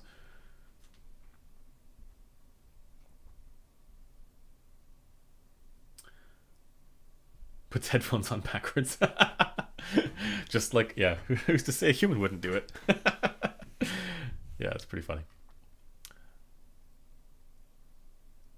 Yeah, that's the other thing too. I like data as well. I like being able to anchor my experience to measurable things. If you think about it, I mean, this is something I'm going to do a video on. And it's the question of whether or not sound is subjective, because you see it all the time in comments. Sound is so subjective. Technically, no. The physical properties that we interpret as sound, like the question of whether or not they're subjective, it doesn't. Of course, it's measurable. It's a physical property. You can measure it in whatever ways, right? Frequency response is what we happen to be using, but I think the spirit of that question is whether or not a positive or negative valence is associated with the ways in which a positive or negative valence is associated with those physical properties that we interpret as sound. And to that, the answer is still not really. I mean, it is, in a sense, more to do with expectations and things like that, and the way people want their music to sound. But as far as the way things are actually heard, that does not depend as significantly on the individual as people think, because we have ears. And we're all human beings. So I suppose if you didn't have ears, maybe that would be different. But ears are generally, I mean, every ear is different, but an ear is still recognizably an ear. And the biggest gain factor, we don't even know how, like that. I mean, I'm sure it can vary as well, but all of that is being normalized by the brain anyways. So really, a unique pinna and unique ear canal and eardrum gain factors are all being normalized by a unique normalization factor from the brain. So it doesn't, just because people have different ears doesn't mean they're actually hearing things differently. Now, I think there are cases where they do. I think there are cases where sound waves take a different path to the eardrum. But I think those are more outliers than the norm. So if you think about what the average is, most people probably hear things the same. So the answer to that question of is sound subjective, and again, I'll do a more concise well thought out video to this. But the answer to the question of is sound subjective, at least in the spirit of the way that question is asked, is not really. It partially, yes, more to do with preferences and the way people want their music to sound, less to do with what they're actually hearing.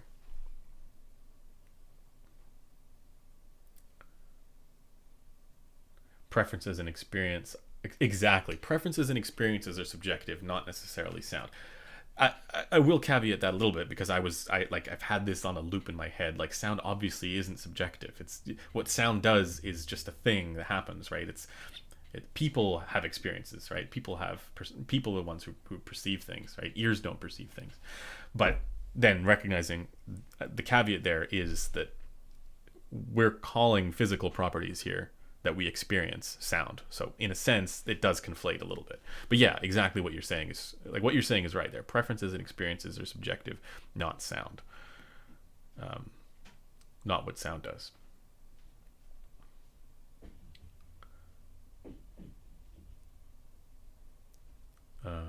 Yeah.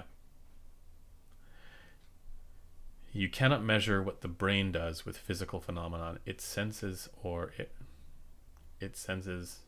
if everyone's brain handles it the same. So in theory, you could measure that as well. Actually, there are people who've even talking to Matt Economist about this. Apparently, he's found a way to measure HRTF as well.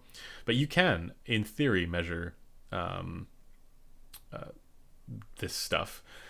The reason why you can be confident about that statement earlier about people not necessarily hearing things as differently as they might report, or as reports might indicate, is if for everybody, when they're just like walking out in the world sounds normal to them. So we are always normalizing for gain factors no matter what. So because of that, the fact that we have different ears necessarily means that we have different normalizations going on with the brain, that we are normalizing for these gain factors. So in a sense, you could measure what the brain is normalizing, right? I want to clarify, the interaction of sound in the brain is subjective or objective? Well, it's technically all objective. The only subjective thing here to do with headphone tunings is what you prefer, what you want stuff to sound like. That's the only thing that's actually subjective here, and barring some edge cases where sound waves take totally different pathways to the ear canal, to the eardrum, and that is something that I don't know enough about, but apparently that can account for some differences as well. But I think for the average, most people, they won't hear them differently. But again, that is also then conflated by what you expect, right? If you think that neutral is, I'm gonna ban this guy. Sorry, no spamming, please. The Yanni versus Laurel argument. Yeah, it was Laurel. See, that was actually interesting because it was people who could tell that it was a low res recording could interpret and figure out that it was Laurel. But it was because there was like crazy digital smoothing and stuff like that. So that was more of an experience thing.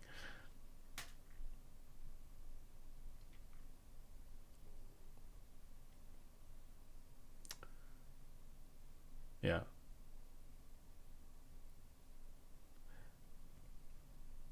But yeah, if you are like, this is more of a philosophical question than anything else, right? If you are philosophically an externalist, which most people are without knowing it.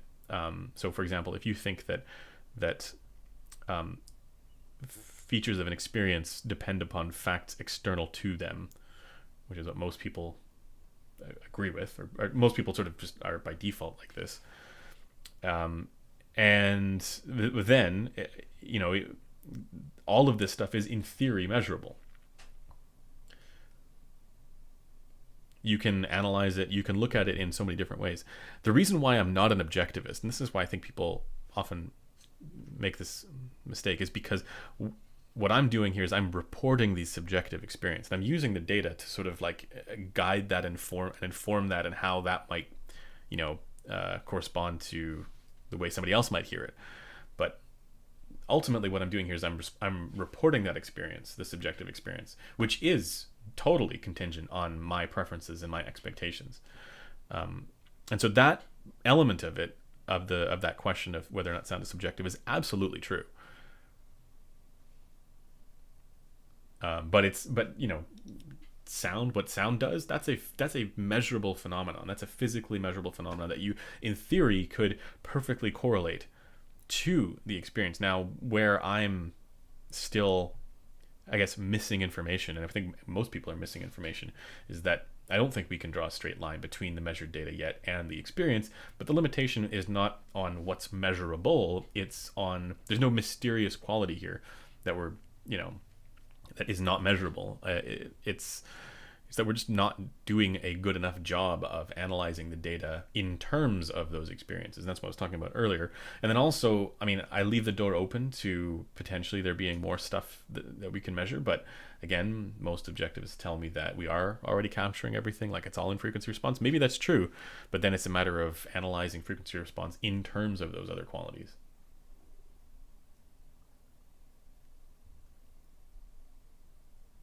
No, I'm not actually listening to the mic. It's open back. You would hear it too if I was.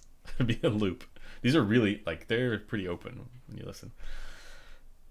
No, I just thought it'd be fun to wear these for the whole thing. I'm not actually listening to anything on them right now, but I've been listening to this for the better part of, you know, a week now, and these are just outstanding. With EQ. Use the EQ I have posted for this, if you have it. Marius. No, this was Alexander. Sorry, your picture was similar. Alexander, thank you for the $5. What are your absolute eight best headphones ever, regardless of price? Man, it sucks to narrow it down to 8. Yeah. Number 1 is the Sesvara, Headphone Sesvara. Number 2 is probably an EQ'd ZMF Verite with the BE2 suedes, but only, like, I don't know, I think there are better headphones, but there's something about that one, given that it's so lightweight and comfortable, that where all these other ones that I like as well, I can't use them for as long. So that's why that one's on that list. And with a tube amp, right? Number 3, gosh, number 3, maybe that number 3 is gonna be tough. Focal Utopia. Yeah, Focal. I'd almost even say Utopia would be ahead of the Verite, but the Verite is still more comfortable than the Utopia. So I do index hard for comfort. So Utopia probably be number 3 there. Number 4 would be LCD XC, because I love that closeback. You got to have a closeback in there, or you could go Verite closed, which would probably be a better recommendation, I think, because you get the benefits of closeback. So either one there. And number 5 would be Stax SR 007 2.9. 6 Shangri-La Junior. Those are basically interchangeable. And I haven't heard them at home, so take that with a grain of salt. 7 Rad Zero, the one that I maybe even, but somewhere between 5 and 7 would be the Rad Zero. Two of the ones that I heard were outstanding. One of the ones I heard was overdamped sounding, so that depends a little bit. And then also you get the fun colors. Who doesn't love that? And they are more comfortable now than they used to be, so definitely like that one. Also, and within that, I gotta give a nod to the Head Audio headphone, because that is just such a unique presentation there. It's too heavy for me, so I can't wear it for that long, but man, it's a cool sounding headphone. I think an honorable mention there, unless I still have one left, I'm not sure, would be the Headphone HE6, HE500, HE6. One of the two, whatever is available. There's something special about those. So those are my favorites. I love that you picked 8 though. Thank you for that. All right, guys, I'm gonna do 2 more questions here, 2 more subjects, and then we're gonna call it. You're wondering about the LX I reviewed. Was it a 2020 model? It was in 20. Yeah, it was a brand new one from Drop. They sent it to me, and I'd sent it back.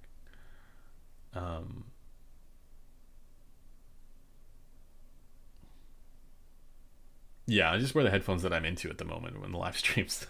There's no rhyme or reason to it.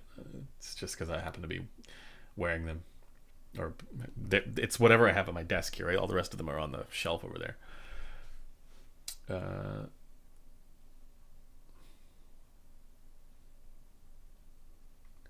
Yeah, there's always a delay, so that's why. Yeah, and just on that subject of measurements we were talking about, if you talk to the people who know a lot, they will tell you that because headphones are minimum phase devices, that CSD doesn't mean what people think it means, and that time domain information is proportional to frequency response information, which is what that means, that they're minimum phase devices. I think there's probably more to this. I don't think it's as simple as that, but at the very least, I agree. I agree with the general sentiment that CSD does not mean what people think it means. When it doesn't mean what it looks like it means. In general, I agree with that, because there are so many counterexamples where you see certain things and it's like, wait, that should have a certain, quality to it based on what that looks like, and it totally doesn't. So it's measuring something, but the theory there is that if you fix it in frequency response, it'll necessarily be fixed in the time domain as well.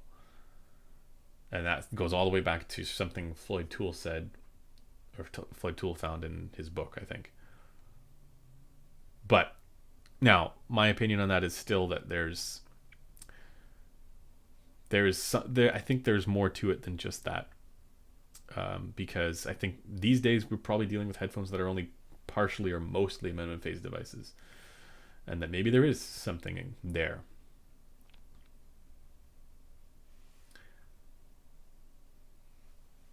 And there are, I've seen the argument from both sides, but I don't think it's as clear cut yet.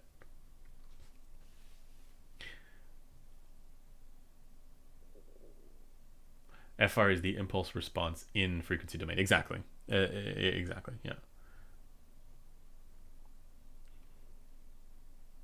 And that's the thing. I mean, in most cases, when you see stuff published online, at least historically, a lot of that stuff has been, a lot of the stuff in addition to frequency response has been because that's something that they can measure.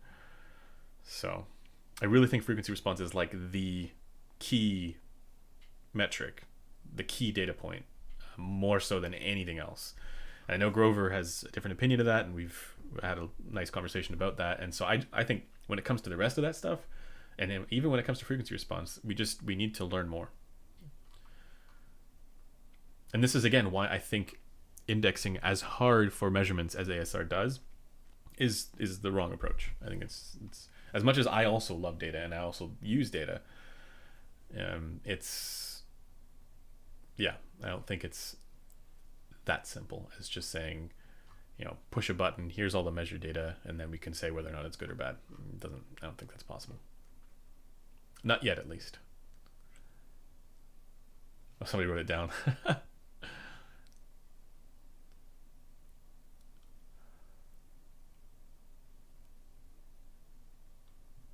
Yeah.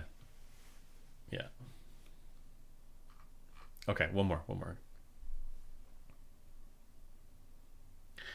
Oh, I see people talking about FFTs. That's something I'd like to see done more in headphone measurements. The FFTs, but how are you supposed to, I guess you could take a screen grab of it. But I don't know. That's another one where I don't know enough about that. I don't know if that's enough to be a standard metric.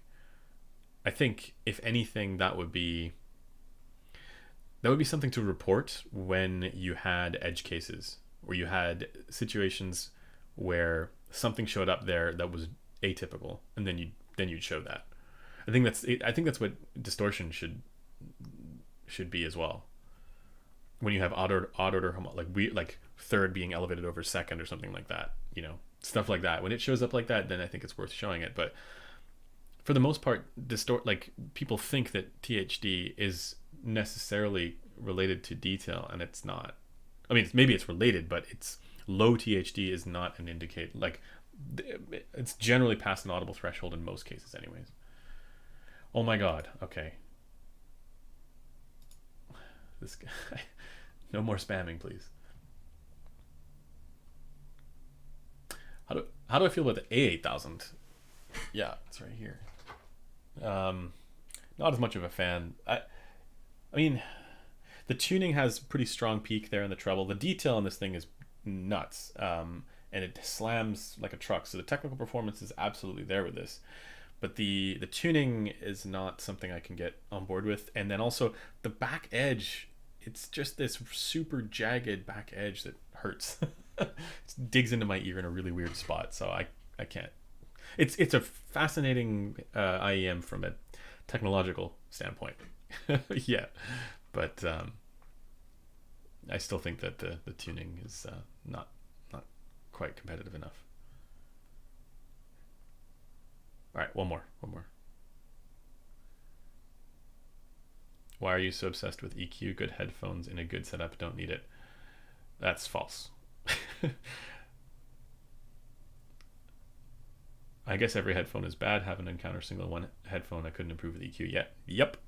So that's just it. It's not like there are good headphones that don't need EQ, but that doesn't mean they don't benefit from it. There are some headphones that I don't bother to EQ because, again, they don't really need it. The Sandara is one of them, but you can still improve it with EQ. You can add a bass shelf if you want to. HD 600 is another one. Fantastic headphone. Does it need EQ? No, but does it benefit? Does it get better with it? Absolutely. So the reason why I care about EQ, or the reason why I do EQ, is because if you want to get the most out of your headphones, in most cases, there are some that are not like this, but in most cases, that means getting into EQ. There are some there are some exceptions here where a headphone might not take EQ very well, and in that case, don't EQ it.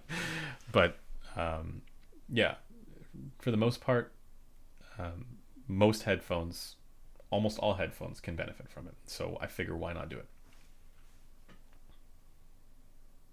I mean, like, and the other side of it is if you're not going to do EQ, that's an indicator of just either not having the time to do it or the setup to do it. Like, I think that's really the reason why people don't, or they're averse to it. But I also think there are lots of headphones that, you can enjoy without EQ. Totally. You might not be getting the most out of it, but contrast that experience, which is totally a good enough experience, with headphones that require EQ, like this HE6 SE I have over there, or so there's a number of other ones over there. That is definitely the situations where you require EQ. I'm not going to recommend that to somebody who is just never going to bother with it. And that's what some of those older Odysseys were like as well. I say older. There's still a sense in which if you're going to get into Odyssey headphones, you might as well get into EQ. I'm not a fan of Reveal Plus, to be honest, though, because it's too conservative, in my opinion. Adding a graphic equalizer adds distortion, proved in the 70s. That's not true. Maybe equalizers back then. I don't know. I don't know what equalizers they were using in the 70s. No, you can, I can measure THD on the headphone. I can measure this. I can EQ it, and I can show what the THD is. I can show, you can. And there are some headphones where it will, absolutely, but then there's other headphones like this one that don't at all. Like, I've got tons of examples where I can prove that it doesn't. Well, I should say doesn't. It doesn't add it in any meaningful way past the audible threshold, or even remotely close to the audible threshold. Because in theory, turning the volume up in general will also raise the distortion. So if you then boost a specific range, then yeah, I mean, it will raise that range, but not disproportionate with volume, unless there's something weird going on with the headphone, in which case, yeah, it probably would. Digital EQ is worse. Not heard any equalizer that has ever made headphones sound good. Listen, stop measuring. Well, I thought you just talked about how it was proved that it raised distortion. See, this is what I'm talking about. If you're going to suggest that, then you have to prove it, and I have enough proof to the contrary. And no, digital no. If it sounds worse, you've done something wrong in the EQ. That's what's going on. And to be fair, it is very easy to make mistakes in EQ. So that's why I always advocate for being conservative with filters and the Q values. Does an ANDA need EQ? No, not really. Sleepy, thank you, my friend. Good to see you as well. I hope you were well this Sunday. If you talk to Taryn later, tell him I said hi. Will do. I'll talk to them tomorrow probably. Cool glasses, by the way. Did you get new frames recently? A couple months ago I did.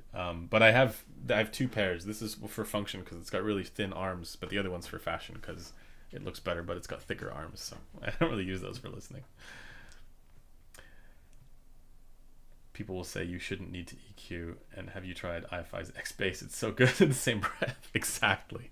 I mean, to be fair, there's tons of stuff I don't EQ. Like I don't EQ IEMs generally because it's just inconvenient to do so. I think the inconvenience is the biggest barrier there. Minimum phase EQ can cause phase issues. Linear phase can cause pre-rigging. Yes. Yeah, I know. I don't get into that stuff.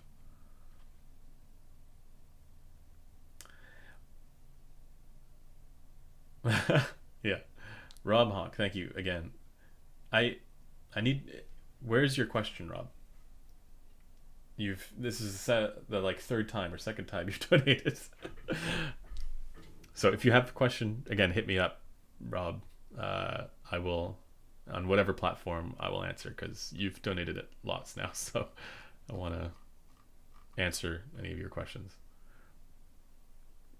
Yeah, they are audiophile glasses, exactly. All right, guys. I am starving because I haven't eaten anything all day, and it's like 4:30 now. So I'm going to take off. Thanks to everybody for tuning in. Glad we had some interesting discussion of this one. But yeah, I will see you guys in the next video probably, and then also in the next live stream. Bye for now.